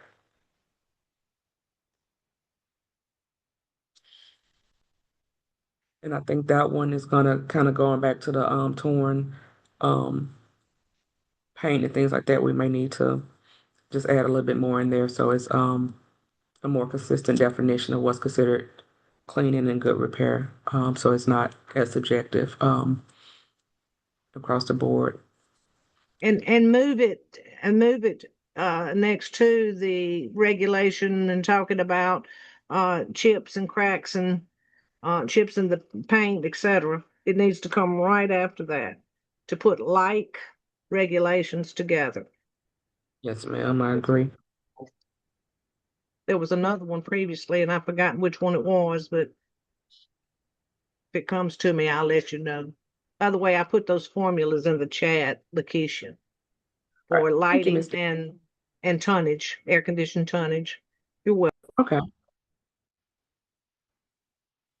what you said about the rules, that's one thing we're going to be looking at. As we develop the new set of regulations, we're just going through the verbiage of the current rules, but we will be doing some restructuring to try to make sure, like you say, that like rules are combined together so everything kind of flows more naturally. So you're not looking at Rule 1.11.114 for something, and then a similar rule is 1.11.120. So we want to make sure that the rules flow in a manner that's more consistent so that it's easier for the providers and the licensed officials to find the information within the regulation set. So that is one thing. And any tips and things you guys see like that, because we will be utilizing your expertise as well as we try to make sure everything flows together. So any notes like that here helps us do that. So I appreciate those suggestions. I really appreciate it because we have a concern here in Jackson that we have to get an approved zoning letter every year, and no other county has to do that, and we're trying to figure out why. We have to submit it to the health department. I don't know if it's city zoning or what, but it doesn't make sense because we're not gonna move our building. Think that may be a city ordinance for Jackson, and so the health department does have to follow whatever the ordinance is for that county. And so, like you said, no other county may not have that, but that may be a Jackson or Hinds County thing. And so, if it's a requirement, then the health department does have to mandate Can that. we research it to make sure that's true? Yes, ma'am.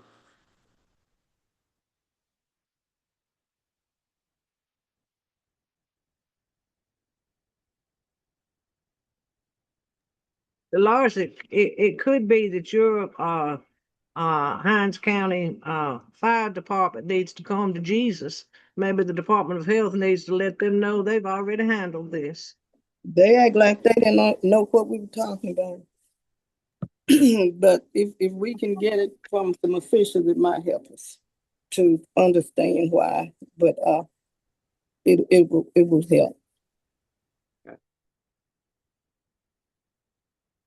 We would definitely look into that, because I do know there are some things that are county and city specific.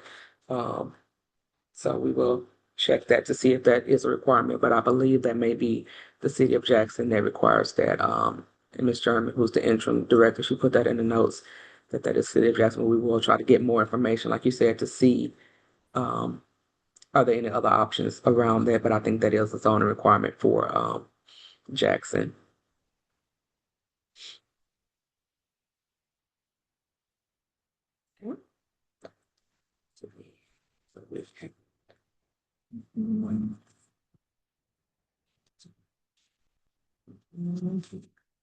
Okay.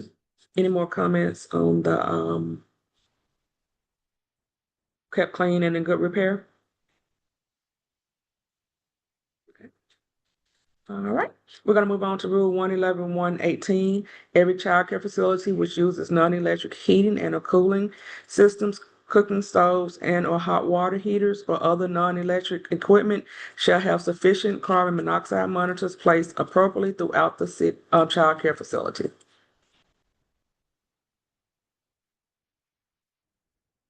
Do we have any comments on that one? That's a must. That needs to stay just as it is. That's a must.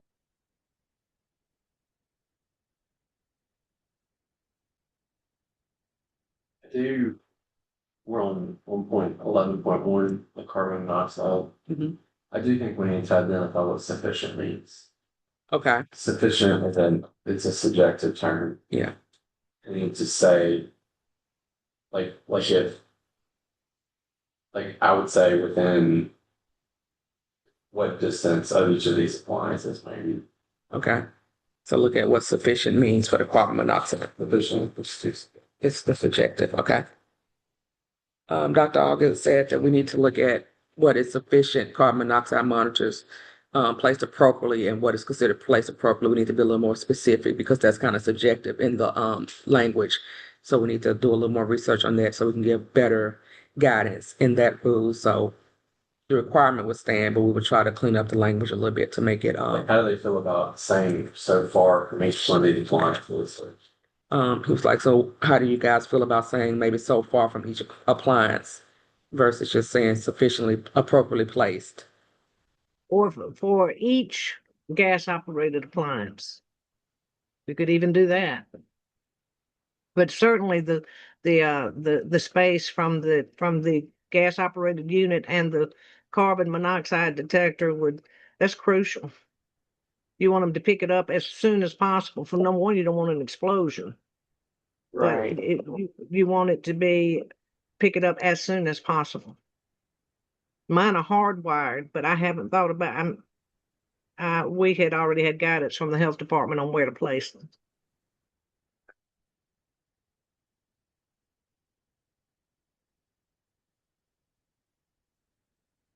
A long time ago, you used to be able to save a little bit of money on utilities if you had gas, as opposed to electric on some things like hot water heaters, etc. That's not the case anymore, but this is crucial.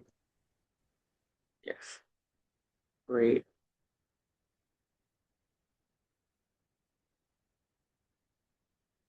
Any other comments or suggestions for 18?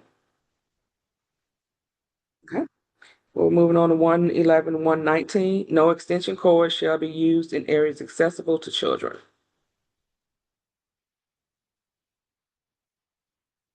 Any thoughts, comments, concerns? That need to be, I think, explained, because I know sometimes you may have them that may go up the wall and use it that way. So I just, well, accessible to children. Maybe you need to define that where the children can get to it and all, and maybe that's what it is. But I know some places they have them like strips and so forth. Mhm. There are also ratings on extension cords too, Lakeisha. I know y'all gonna be ready to shoot me, And but me, and there, me.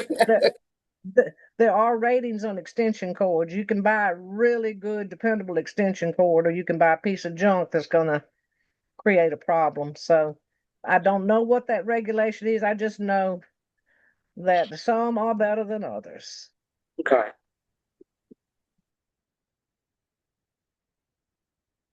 But I agree with Dolores. It should not be accessible to children. But we need to define what we consider accessible to children. I agree.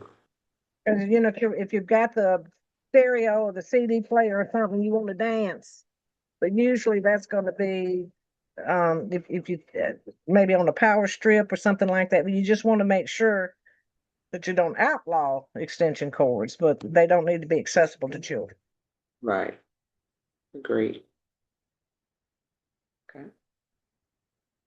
All right. So we've made it down to the playground equipment and outdoor play areas.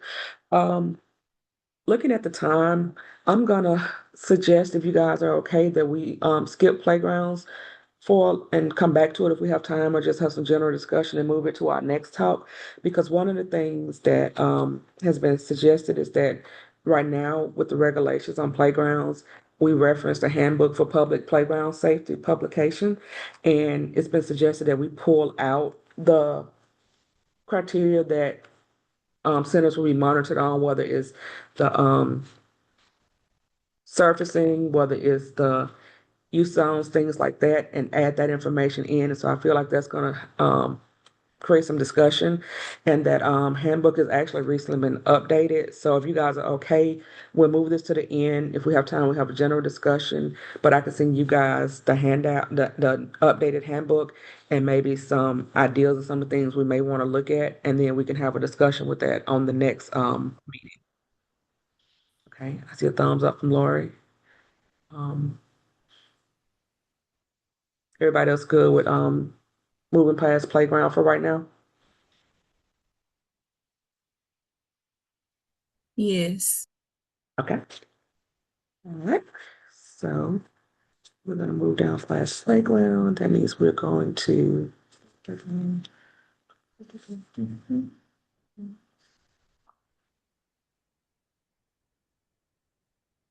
the playground, that's the playground, that's the playground. It's the playground. Well, if we're gonna move past playgrounds for right now, that means we're moving down to identification of and protection from hazards, which we've already discussed because that's one of the rules that was in that general section earlier that we said that they've broken down as an identification of and protection from hazards because that's one of the sections that's required under that standard. So we've actually already discussed that one. Unless anybody has any more suggestions on Rule 1.1119, we'll move on down to protections from bodies of water.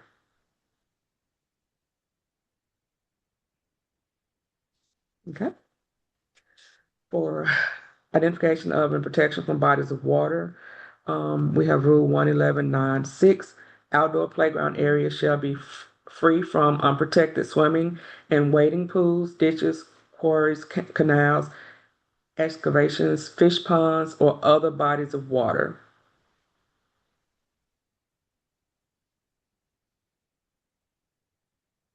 You guys feel like that wording is clear? Do we need to add any other examples there? You guys think that that rule is okay as written?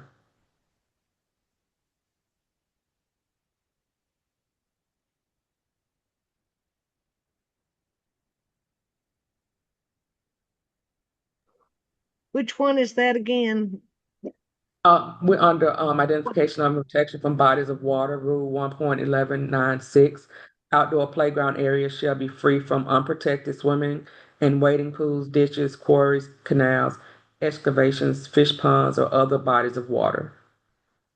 Now, what do you mean by unprotected? We have splash day and we fill up their little pools and let them play in their little pools, but that's not unprotected.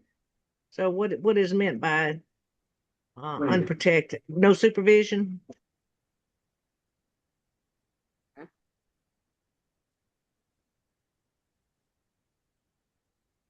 Fish ponds and ditches and canals scares me to death. Surely there's protection from that, but what is meant by protection or unprotected? Great, making that clear. You know, we got to be clear on that because we got some school heads that might not know what that means. Me being the first one. Yes, ma'am. And like you said, some of that's going to be the supervision, and like I said, not leaving like, pools filled up when not in use because we know it don't take a lot of water for a baby to drown, and if they get away from an adult, so a lot of that's going to be in the use of those pools. And then, like you said, That'd be unsupervised, you mean? yes, ma'am. They're making sure that they're Mhm. being supervised, and it was just not leaving them up where like a child, if they get out the building for some reason, could get into it. So They yeah, have to be emptied right away too. yes, ma'am. That's what we need to make sure we get that clear in here. Lakeisha, can I add in something just real quick? Yes, please, Lisa. Just from a CCF standpoint, like free from unprotected, there could be, the use of barriers and things like that. Um, could help with that. If that's put into place, then it's protected, right? So just throwing that out there. Okay. Fencing and that, okay, Mhm. good. And supervision as well. Can't just put them out in the yard and tell them to go play. Right. But you know, when you take them in, you take one crying baby at a time and sit them in the classroom. You go get another crying because they don't want to get out.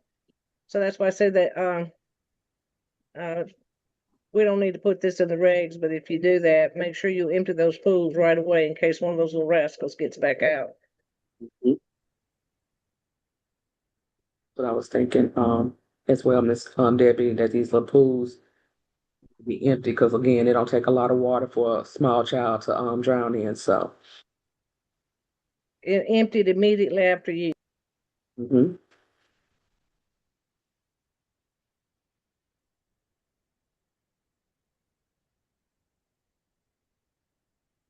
Any other suggestions for that one?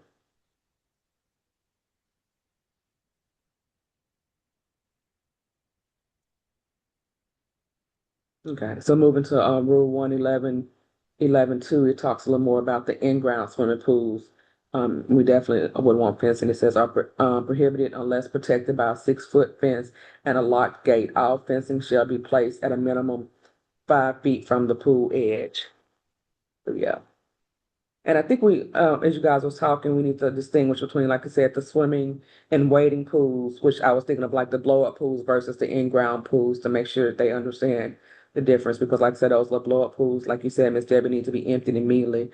Those in-ground swimming pools would have to have those gates around them to keep them locked. And I wanted to see what you guys felt about requiring actual pool locks and just versus a generic lock.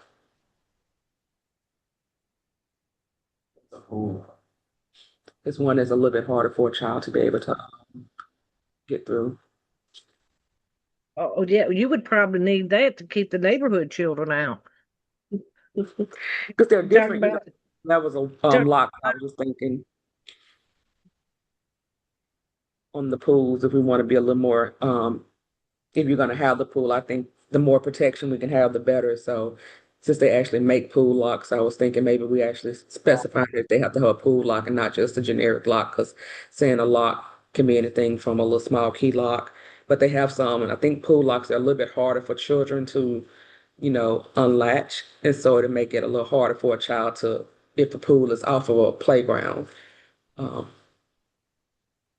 With I the think other, that's a suggestion. Anyone who's fortunate enough, or as the case may be, unfortunate, to have a pool on their premises on the campus of a child care facility should not mind upgrading a lock to in the name of safety. So I not, agree with you. I have no problem with you adding that. not only that, I would say that there needs to be a licensed person that there is well that that a lifeguard or somebody that's certified, because you may be there, but for me, I don't swim. If somebody got in the water, all I can do is call somebody.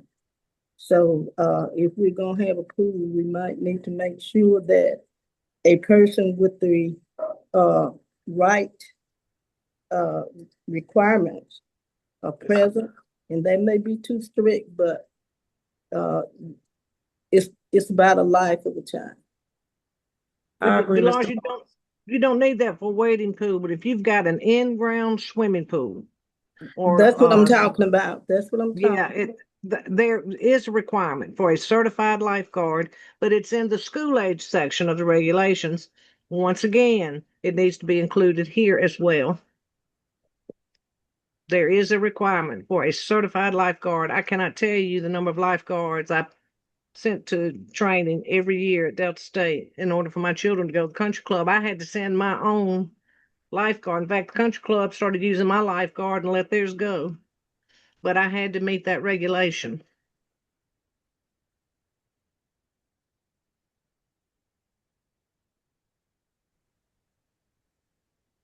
And we also need to see as well, when you said that, Ms. Debbie, about how many lifeguards. I think there may be a requirement, but if not, we want to make sure we put in there how many lifeguards per so many children, because some people will Exactly. have one lifeguard with 30 Yeah, children. that So we would need to make sure. I think actually what you have to have is you have to meet the required classroom capacity, the adult child ratio, in addition to the lifeguard. The lifeguard is separate and beyond. It's the lifeguard is just there to monitor that pool. They're not there to care for children. They're just there to monitor that pool. So but I don't know how many they would allow. In this school age children, it's different. But I think we need to go to the school age section and pull all of the swimming pool regulations and put them right here and then repeat them again in the school age section. But they had to meet the child staff ratio, whatever program it was. So I was just curious if there's a recommendation of how many lifeguards you should have per so many children. I know they still have to have the staff to child, because I'm just thinking if you have a large group of children, even though the teachers are there, like you say, if an emergency happens, I would almost, if it's a big enough pool, want a lifeguard on each end or something like that, depending on the number of children. So I just You are absolutely correct. And also depends on the pool and the number of children in that pool. But you're right, there needs to be some guidance on that. There needs to be a limit on the number of children one lifeguard can monitor. You said that's 1 to 25 in there? 25. Okay. Somebody said it is in there. It says 1 to 25, but that's in the school age section. We may even want to take that down if for the smaller children. So yeah, we'll do some research and see if there's any recommendations out there. Because one, Chapter 19, swimming and water activities. I'm good with 1 to 25, maybe with school age, but maybe need a lower number if it was, if they were putting preschoolers or smaller in a pool. So, We can do some research for you, Lakeisha. okay. All right. Thanks, Lisa. Mhm. 50 children. Let's see what else. Okay. 111, 11.3, above ground pools including decks and pool structures are prohibited unless protected by a 6-foot fence and a locked gate. All fencing shall be placed at a minimum of 10 feet from the pool deck edge.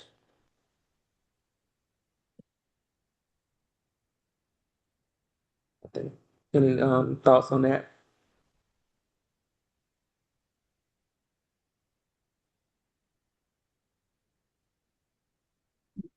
You would add, make sure the lifeguard stuff that we talked about apply to each. Yeah. And a lifeguard, we'll make sure that it's clear that that's for any above ground pool, in-ground pool. Like you said, it wouldn't apply to the wading pools, but if they have a in-ground or above ground pool, they would have to have the lifeguards and the staff to child.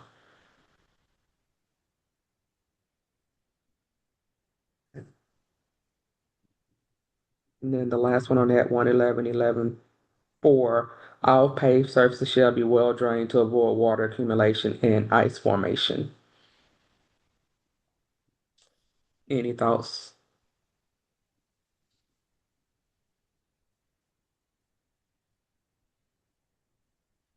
Well, now, in an ice storm, you can't prevent ice accumulation. I think they need to be well drained, but nature is what it is. But I that's fine with me. Just leave it like. I don't think my licensing official is gonna come slip and slide on the ice to argue with me about the ice on the concrete.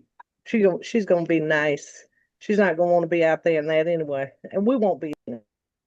Right.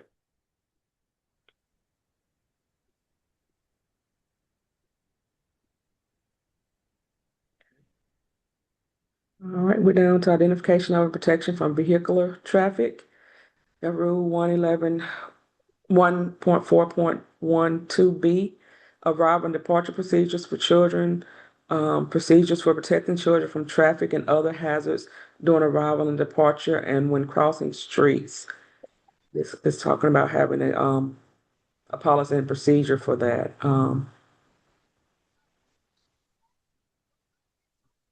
Any thoughts on Rule 1.4.12B? We need to specify what those procedures would look like. Okay. Can I say, when I first opened, we were not grandfather, but we had special exception. We had to have a circular drive so that the people would not back up.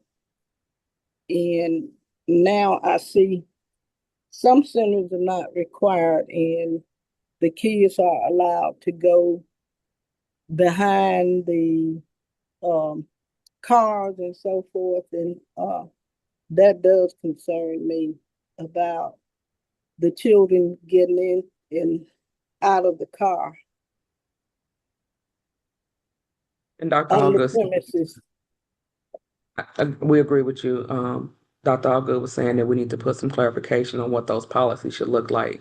Because like you said, a lot of students have different setups. And so thinking about that, because I have driven by centers where parents are just driving through the parking lot and children are walking across. So it can definitely create some hazardous situations. So we will look at adding some guidance on what that policy should look like. And if you guys have some suggestions or ideas, feel free to send that in, because you're right. Seeing children walk behind vehicles and things like that, we need to put some basics. Like Miss Debbie was saying, like a new center, that they're not necessarily thinking about some of the things that you guys have seen and heard. So whatever guidance we can kind of help with in terms of them developing those policies that they're going to have to protect the children would be great. Well, the children shouldn't be just running out of the building on their own anyway. I don't care how old they are. They need to be delivered to that parent by hand by some supervising adult Agreed. from that center. That's ridiculous. I'm gonna tell you one, if we make sure once the parent receives their child, we are no longer liable, because they will actually get them and then send them outside. So we have noticed with them that once they get their child, it's their child. It's no longer the responsibility of the school. And that needs to be clear, because they will do that and say, well, they did this at school, when they were the ones that allowed it. Well, that's true, Dolores, except for in a court of law.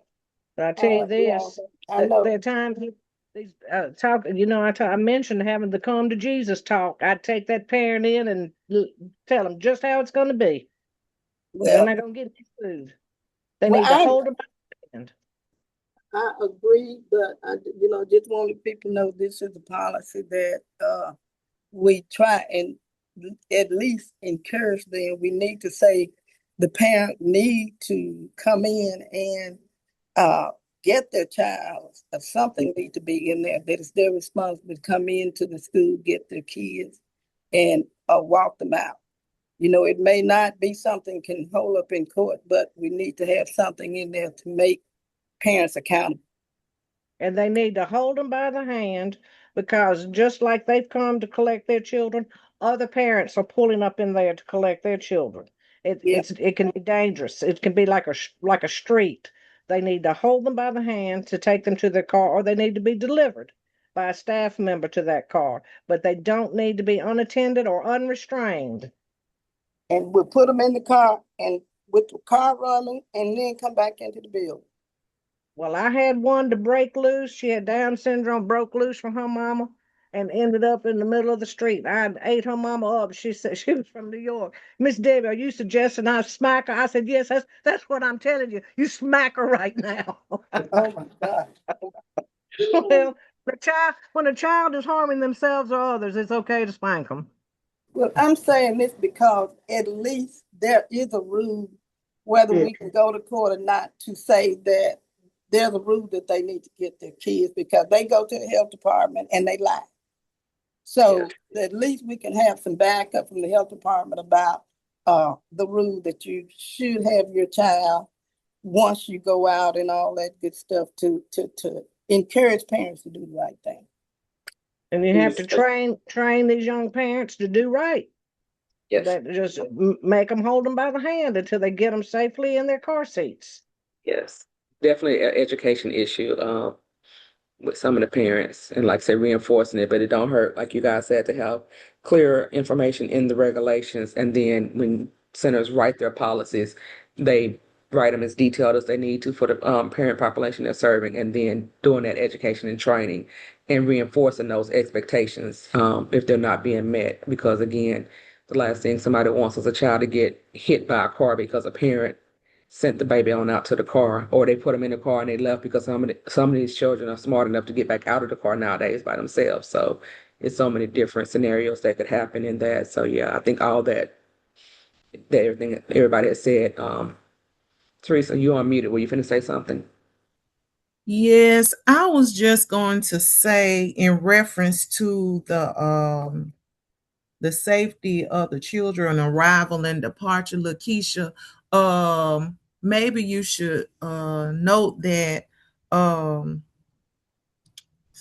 when a new site is getting ready to open, and I'm not talking about sites that's already been open for years, but when a new site is open, we ask them to get zoning approval, because in some towns and some cities, they do zoning, and I know some towns and some cities don't do zoning, but some of them will do zoning and they will require that person that's trying to open a new site and tell them what they need in regards to maybe a circular driveway or how to put in a safe route for arrival and departure. So maybe the zoning that does the zoning can give you a little more information on that. Well, Excellent. when I submitted my plan to the health department for review, the health department required me to do a circle drive. They actually did, but you know, it does help when we say, well, this is what the health department told us that is best. At least we have some kind of backup where you make a recommendation uh, of something that we can say, well, it's right here.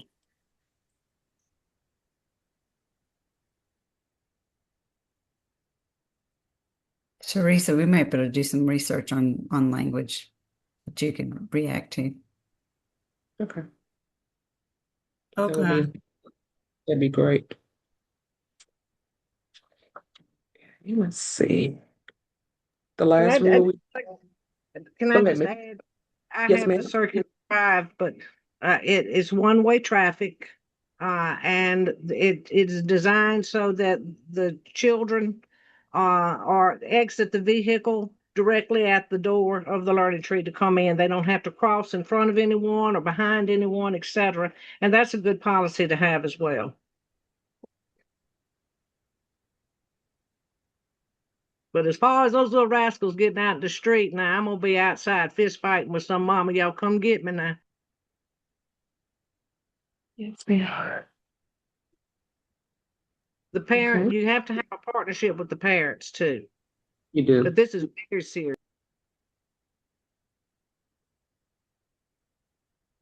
Miss Debbie, now you know you're being recorded. Yeah, how about that? I'm not happy to repeat any of it. I'm telling you, I'll be hot if they let go of that child and the child runs out of the street. I was hot that time and I'll be hot again because we've asked them not to do it and they've all agreed that they would hold their hand.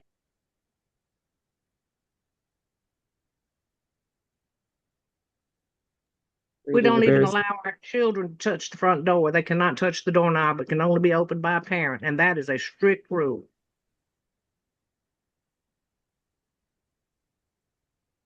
Definitely a safety precaution. So yes. Okay. We have Rule 111.9.1. The child care facility shall be equipped with an outdoor playground area that directly adjoins the indoor facilities or that can be reached by a route free of hazards and is no farther than 1/8 mile from the child care facility. And I think a lot of the discussion we just had kind of plays into this same thing in terms of looking at the setup of the facility when you're looking at where the playground is in location in reference to the center, because I know some centers walk to the park and things like that, but all the hazards that can come into play. So we do need to put probably a little more information there as well in terms of what centers need to be considering with the outdoor play areas. Do you guys have any suggestions or comments?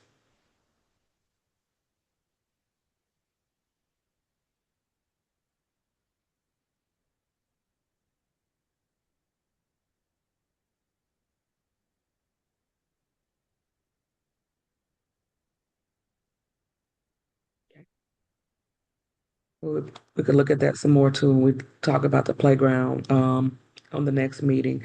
So that's everything that we have on the list. Did any of the committee members have any general thoughts or ideas that they wanted to share related to playground safety in general? I know we're gonna spend more time on that on the next meeting, but if you guys had any thoughts you wanted to go ahead and share, we can go ahead and jot those down if it's things you know we need to be thinking about in terms of revisions or clarifications.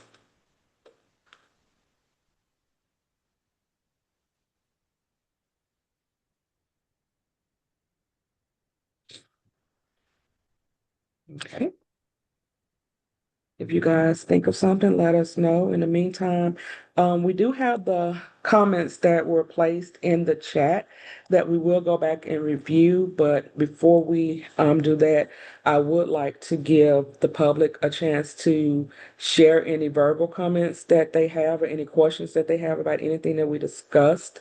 If you want to make a comment, if you can put your name in the chat, or raise your hand so that we can recognize you. 'Cause we want to give everybody who wants the opportunity a chance to make a verbal comment for the record. I know some people have put questions and thoughts in the comments that we will go back to as time allows, but I first want to give everybody a chance to speak who would like to do so.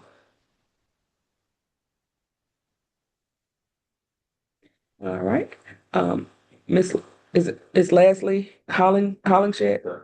Lisa, I'm sorry, Lisa Hollingshed.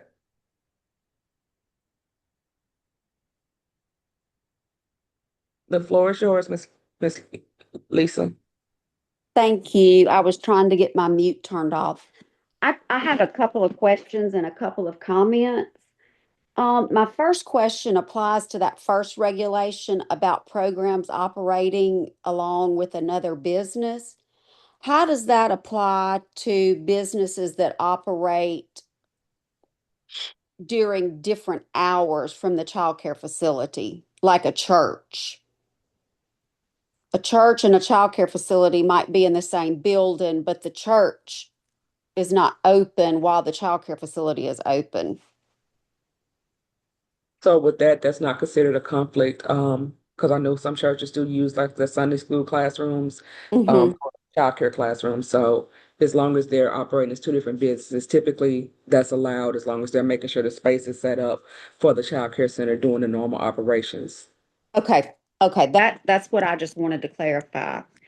But that needs to be in that regulation we discussed at the very beginning about exceptional uses. That needs to be clarified there, such as adult daycare, church programs, etc., with special permission. Yep. Make it very clear now. Yes, my after-school program operates in a skating rink, but the skating rink is only open after 6 or on the weekends.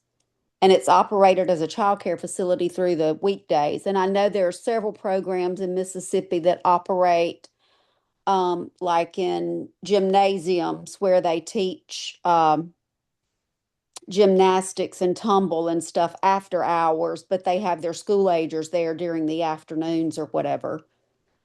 Yes, true. Great point. Great point. I thank you for that, Lisa. Yes, ma'am. Yes, ma'am. That is a great point. It needs to be included in the language. And Yes, I ma'am. just wanted to say this, just when we were talking about all the building and the air conditioning outputs and all of that, there are several phases of construction that the health department will come out and inspect throughout the process, even if they do your plans ahead of time. I do think that there be some requirements for new construction of programs to use contractors with specific qualifications so that we're ensuring who we're entrusting to create these spaces for children is going to follow the correct air conditioner output issues and those things like that. There's no way that providers can be educated on everything that goes into a construction phase. Um, so I do believe that some people want the best person to build their facility, and then some people may want to kind of do it themselves. And I know this guy does air conditioning and this guy does plumbing, and but I do think there should be, and I don't know the language that goes along with that, but I know there are licensed, bonded, uh, maybe I don't know what the correct language would be that would require the contractors to maintain the qualifications needed to ensure that the building is built to code and meets the standards. At least I had a pre-approved plan. I had the tonnage. I had an inspection. I had all of that. And I'm telling you, There are honest contractors and there are dishonest contractors. And even though they were honest in most ways, they cut corners on those units. And if I had gone out there, if I had known the tonnage required and gone out there and checked, I would have caught them before I Right. had to spend $1,000 for the unit. It's good for the providers to know I what I agree. tonnage they need, and it's good for them to know about the lighting as well. And so it's just a very simple formula. And if they have that information, even in new construction, they can better supervise that construction. Everyone has to supervise contractors You, and construction. you And are of course, there are exactly always right. changes made, et cetera. But it's a simple formula. Once you know what your tonnage should be, then you go out there and check that unit and make sure they're putting the correct units in your facility. That is correct. That is correct. The other comment that I wanted to make was about the carpeting or only the VCT. Um, I have carpeting in my infant rooms because those babies cannot walk. They are on the floor, or they are in a lap, or they're in a crib. And that's my personal preference. I feel like we should be making decisions that everybody can choose what's right for their program, because I've got 4 infant rooms that have carpet in them and somebody else may only have one. So if I have to go pull up carpet out of 4 classrooms, that's a large expense. But if somebody's got 1 infant room with 5 babies in it that they've got to pull up carpeting from and put VCT tile down, that would not be an overburdensome expense. We're Or not it may saying not not be. we're not saying not to use carpet. We're just saying it has to be a good repair, but you don't need carpet in the kitchen. But you're right. I I had carpet. It helps with I insulation and it helps with noise. sound, It keeps noise down. sound, right. Absolutely, absolutely. I just want us to be sure that the decisions we're making are grounded in best practices, and then we still have the autonomy as operators to to do what we feel like is best for our families and our children that we serve and our program, because everybody's program is completely different. Even in operations, like one area of the state to the other, like Miss Debbie, you have a lot more issues with ice on your property during storms and whatever than I do in central Mississippi. Um, and anyway, that we all have different challenges that we face, and I just believe as business owners, we need the autonomy to make those decisions as long as we are in compliance with best practices for children. Well, I was just giving you the example of trying to keep my carpet clean. Mm-hmm. And I'm And I about to have to replace the carpeting. It's been down yeah, 3 years. It gets cleaned every 2 months by a professional, and I'm about to well, have to replace that carpeting in that's what all I'm 4 of saying. those It's just a classrooms. lot of work. There's no place for it in the bathrooms or kitchen. No, no, But I agree but with that carpet 1000%. it has its advantages. And let me say this: once I put that vinyl tile down, it was mighty pretty. Once it got that wax shine on, but then I had to buy. I wanted the throw rug, the space rugs, Mm-hmm. so that when they wear out, I can roll them up, throw them out, and buy new ones. And buy new But ones. That's correct. yeah, And that's what because we do. the echo was just tremendous once Right. that tile went down. So there are advantages. I wasn't suggesting that carpet should not be allowed. It should. Okay. Okay. Um, well, I appreciate being given the opportunity to speak on the meeting and make the comments in the chat. And thank you guys for bringing us together and giving us the opportunity to share our thoughts. Thank you for participating, Lisa. Okay, I see Dion has entered her name. She would like to make a comment. Hey, good afternoon. Thank you for the opportunity to speak. I'll be very brief. I just wanted to make sure that we are keeping in mind, and I'm not sure when the regulations, when it'll be completed and actually, out there for us to follow, but we are not millionaires. So I hear a lot of changes as far as, having to do this and do that. I don't know if that's meaning I heard something about curved driveways. I know for myself, there's at one of my facilities, there's no way I can put a curved driveway in.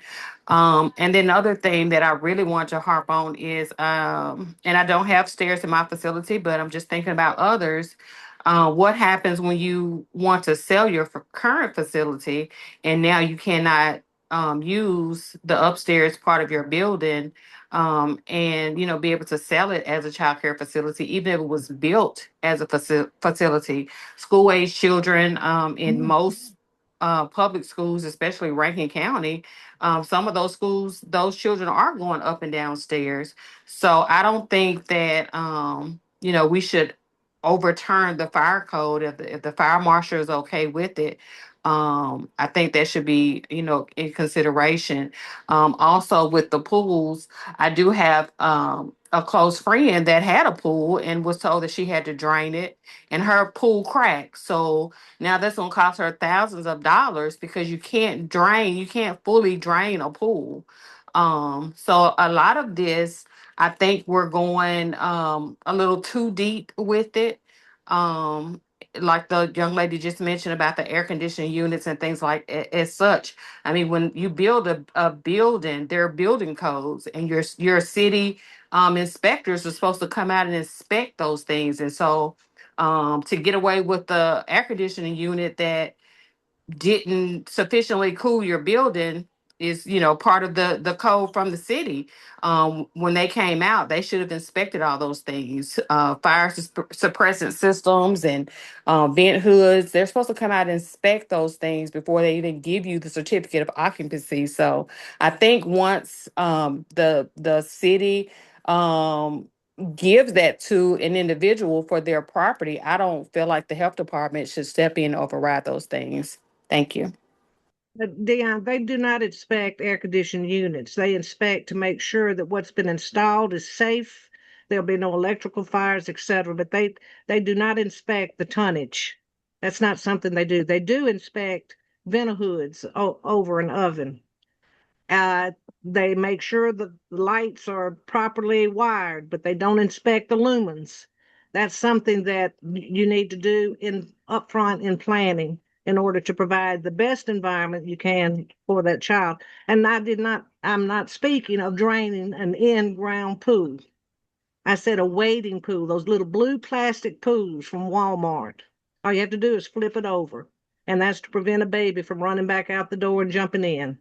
But Yes, no, ma'am. you cannot. I didn't say that you said anything about the pool. I said a health department official made someone drain a pool.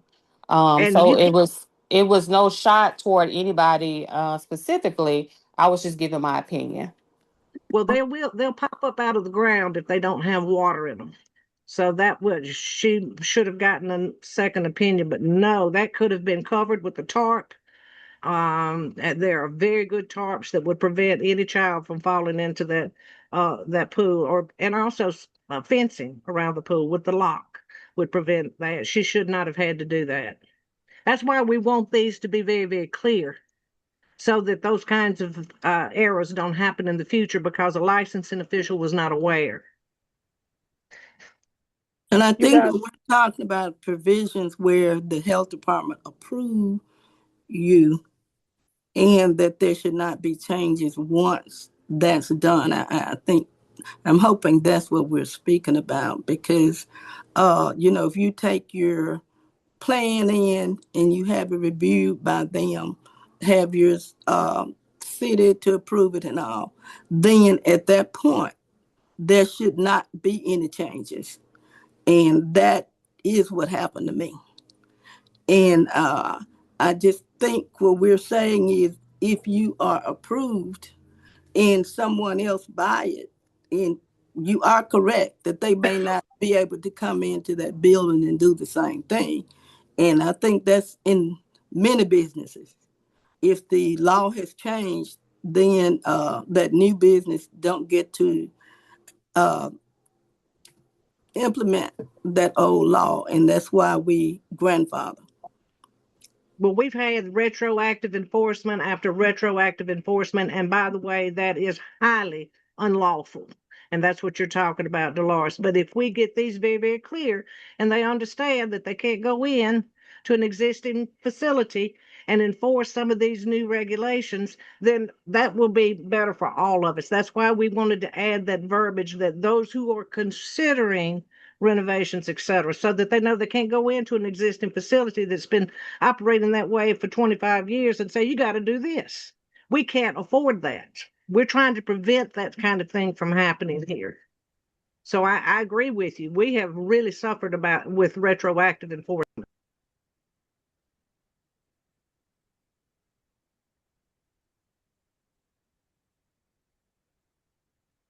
You, Dion and Miss Debbie and Dolores. Dion, did you have any other comments or? No, I didn't. Thank you. Okay. I see that Nancy put in here a quick question regarding open stairs. Yes. How's everyone doing? Good, and you? Okay. Can you be a little bit more specific? Give us an idea of what do you mean by open stairs? Do you know which rule that was pertaining to, Miss Nancy? I do not. What about stairs? I think it has something to do with hazardous condition, open stairs. So I'm trying to figure out what is Line item 8. meant by open stairs.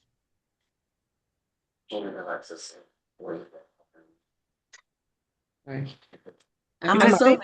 think a facility that has more than one level. You have to have stairs to get to the second level.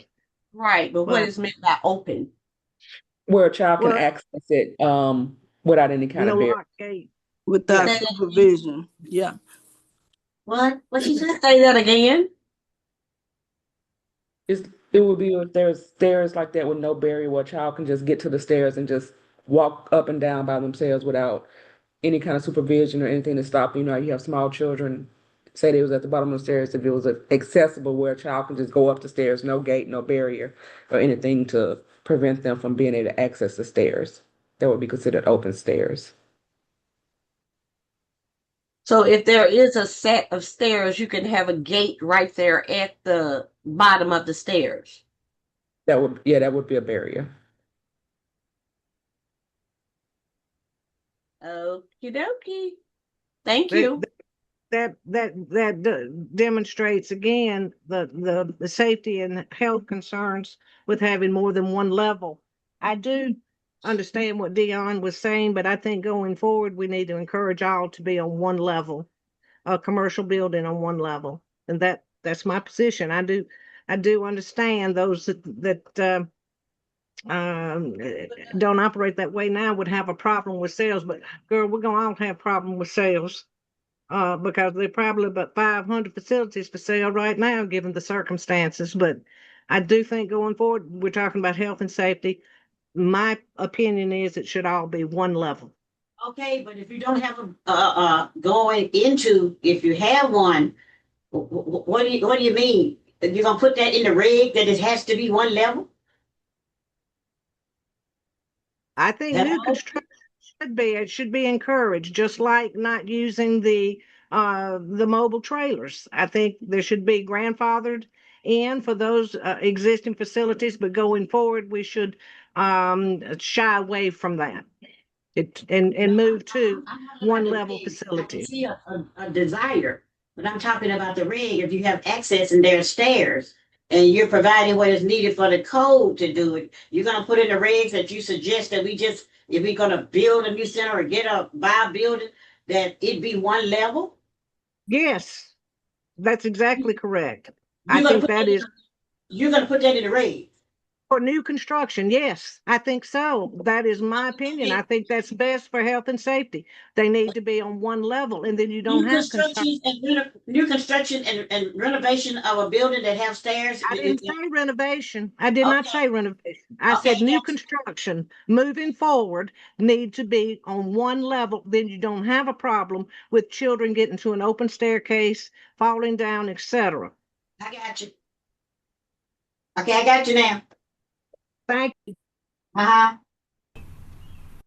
And you want upstairs? Ms. Moss, I see you have your hand up.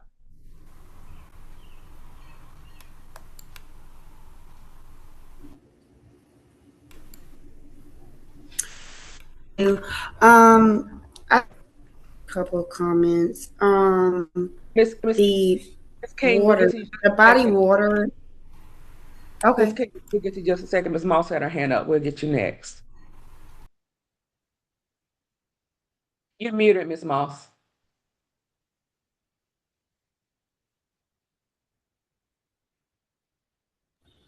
I'm against pools or anything, but I was thinking on the splash pad thing.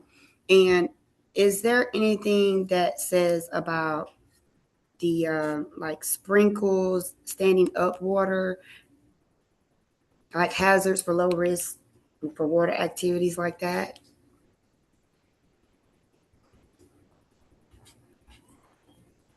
Teresa, right off, can you think of anything that's in the regs on sprinklers or low risk water activities?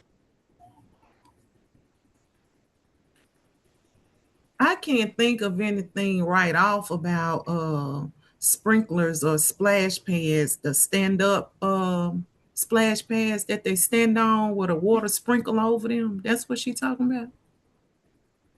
Oh, that's what you're Yeah, talking just about. like, different. They have little toys and activities, for those type of stuff. But yeah, standing risk. No, Lakeisha, I can't think of anything right now, not right offhand. Me either. That's why I was just double checking. Kimberly Clark put her hand up. Were you going to comment on that, Kimberly? No, I wanted to comment on the two-story building. Sorry. Okay, so we'll let Miss. Did you have something else, Miss Moss? I'm sorry. Yes, one other thing. I was in my training. I'm new, everyone. Hello.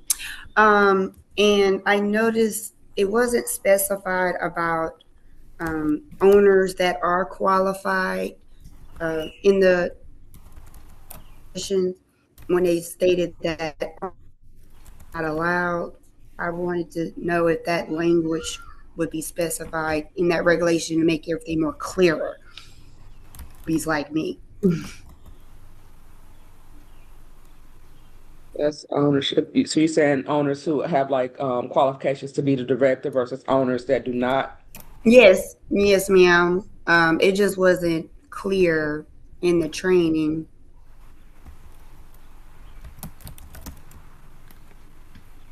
Okay.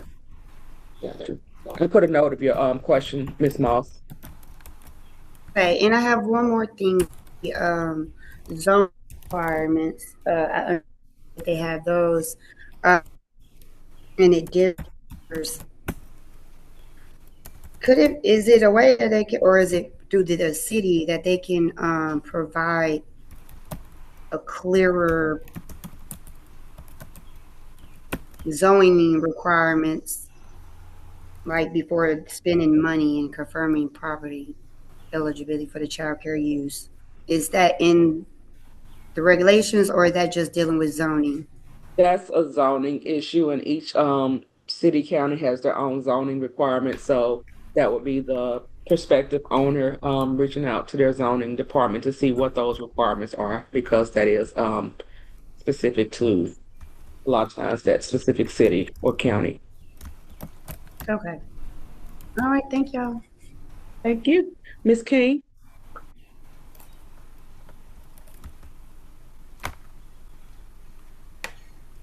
Miss who? I'm sorry. King? Is that May King? May King, my bad. Yes. I May mean, King. yeah, okay. This is concerning the two-storage building, and hoping that it's not too far away from the original discussion. But there are buildings that I've seen, St. Andrews, I've seen Jackson Prep, and I've seen other schools that have child care in the building on the lower level. And for the after school and older school age children, they go to the second level.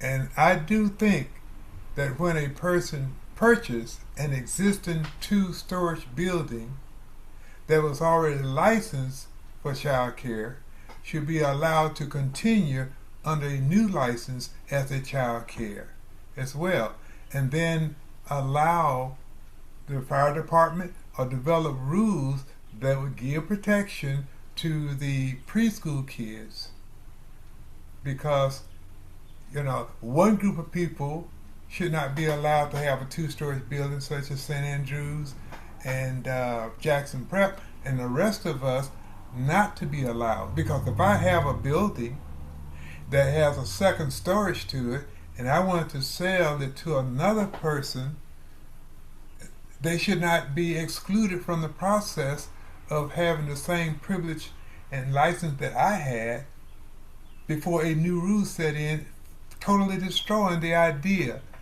of this investment. So I think it'd be going a little bit too far to just say you can't have a new building or you can't buy an existing building that has a two-storage to it, but create safety measures that simply prevent, to maximize the safety of all children involved in a building, whether it's one storage or multiple storage, because multiple storage buildings are already in existence for early childhood combined with older kids as well. I think it would be going too much to the extreme of excluding the purchase of a two-story building that's already a child care, and then for future construction to exclude a two-story building that can be used for child care and after school on that. But we can develop rules. We can develop rules to protect the children. We just can't go and run somebody in the ground by over regulation. And that's what I wanted to say to that. That to me is kind of important. Thank you for your comments. Like we said, we're just getting suggestions right now and recommendations. So nothing, of course, is finalized. It's just seeing what the committee and also the public thinks about the regulations that's currently in place and what could potentially be done to make them clearer for providers and for the licensed officials.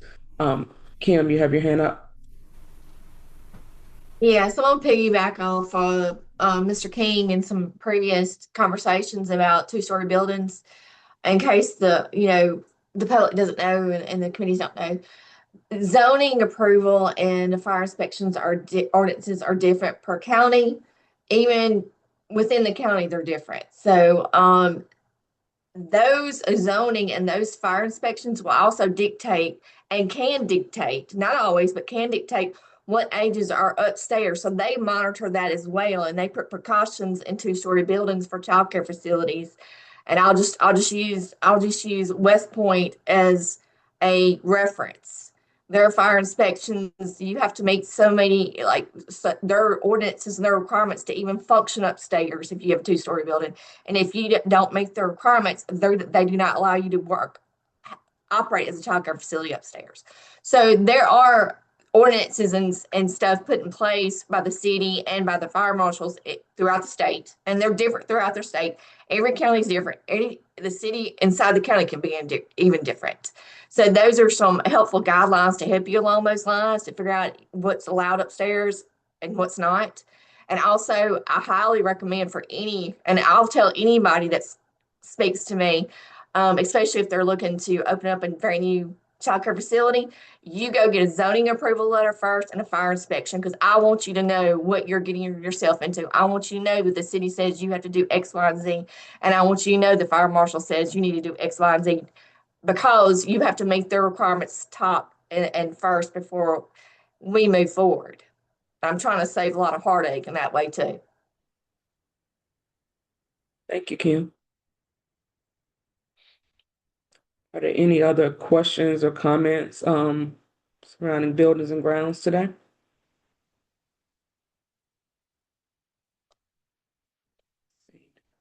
See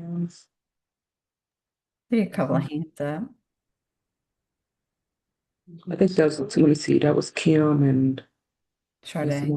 Sade. They both spoke, and I think they just didn't take their hands down. Any other comments that anybody would like to make regarding today?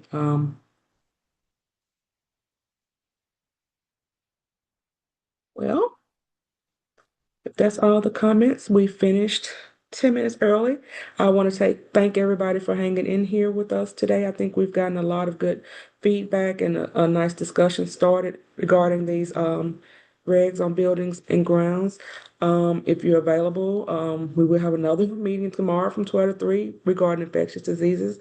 And we have sent out the schedule of when the first work groups will be held. We will be scheduling a second meeting for buildings and grounds. That information will be sent out to the committee shortly to get a date and time approved. And then as soon as we have that information, we will be sharing it with the public as well so that you guys can hopefully plan to attend. We will be getting this information summarized because we do want to make sure we're capturing all the thoughts that were presented to us. And again, if you think of something after you get off the meeting, you can always send it to the deccd.msdh.msstate.gov email address because we do want to make sure we have all your comments captured. I know sometimes after you get off a meeting, you think of something else that you want to share. So feel free to utilize that email address. We want to make sure we have a centralized place to capture that information. And again, I just want to thank everybody for your participation today. Dr. Allgood, do you have anything else for today? Okay, he said no. Lisa, Amy, do you guys have anything else? Thank you guys for your part today and the information you're going to gather for us. No, as we look nothing, at nothing here. Nothing else. Look Great forward to job. the committee meeting tomorrow. Yeah. Thanks, everybody. Thank you. All right. Thank you. Good job. Bye-bye. Thank you. Thank you, ladies.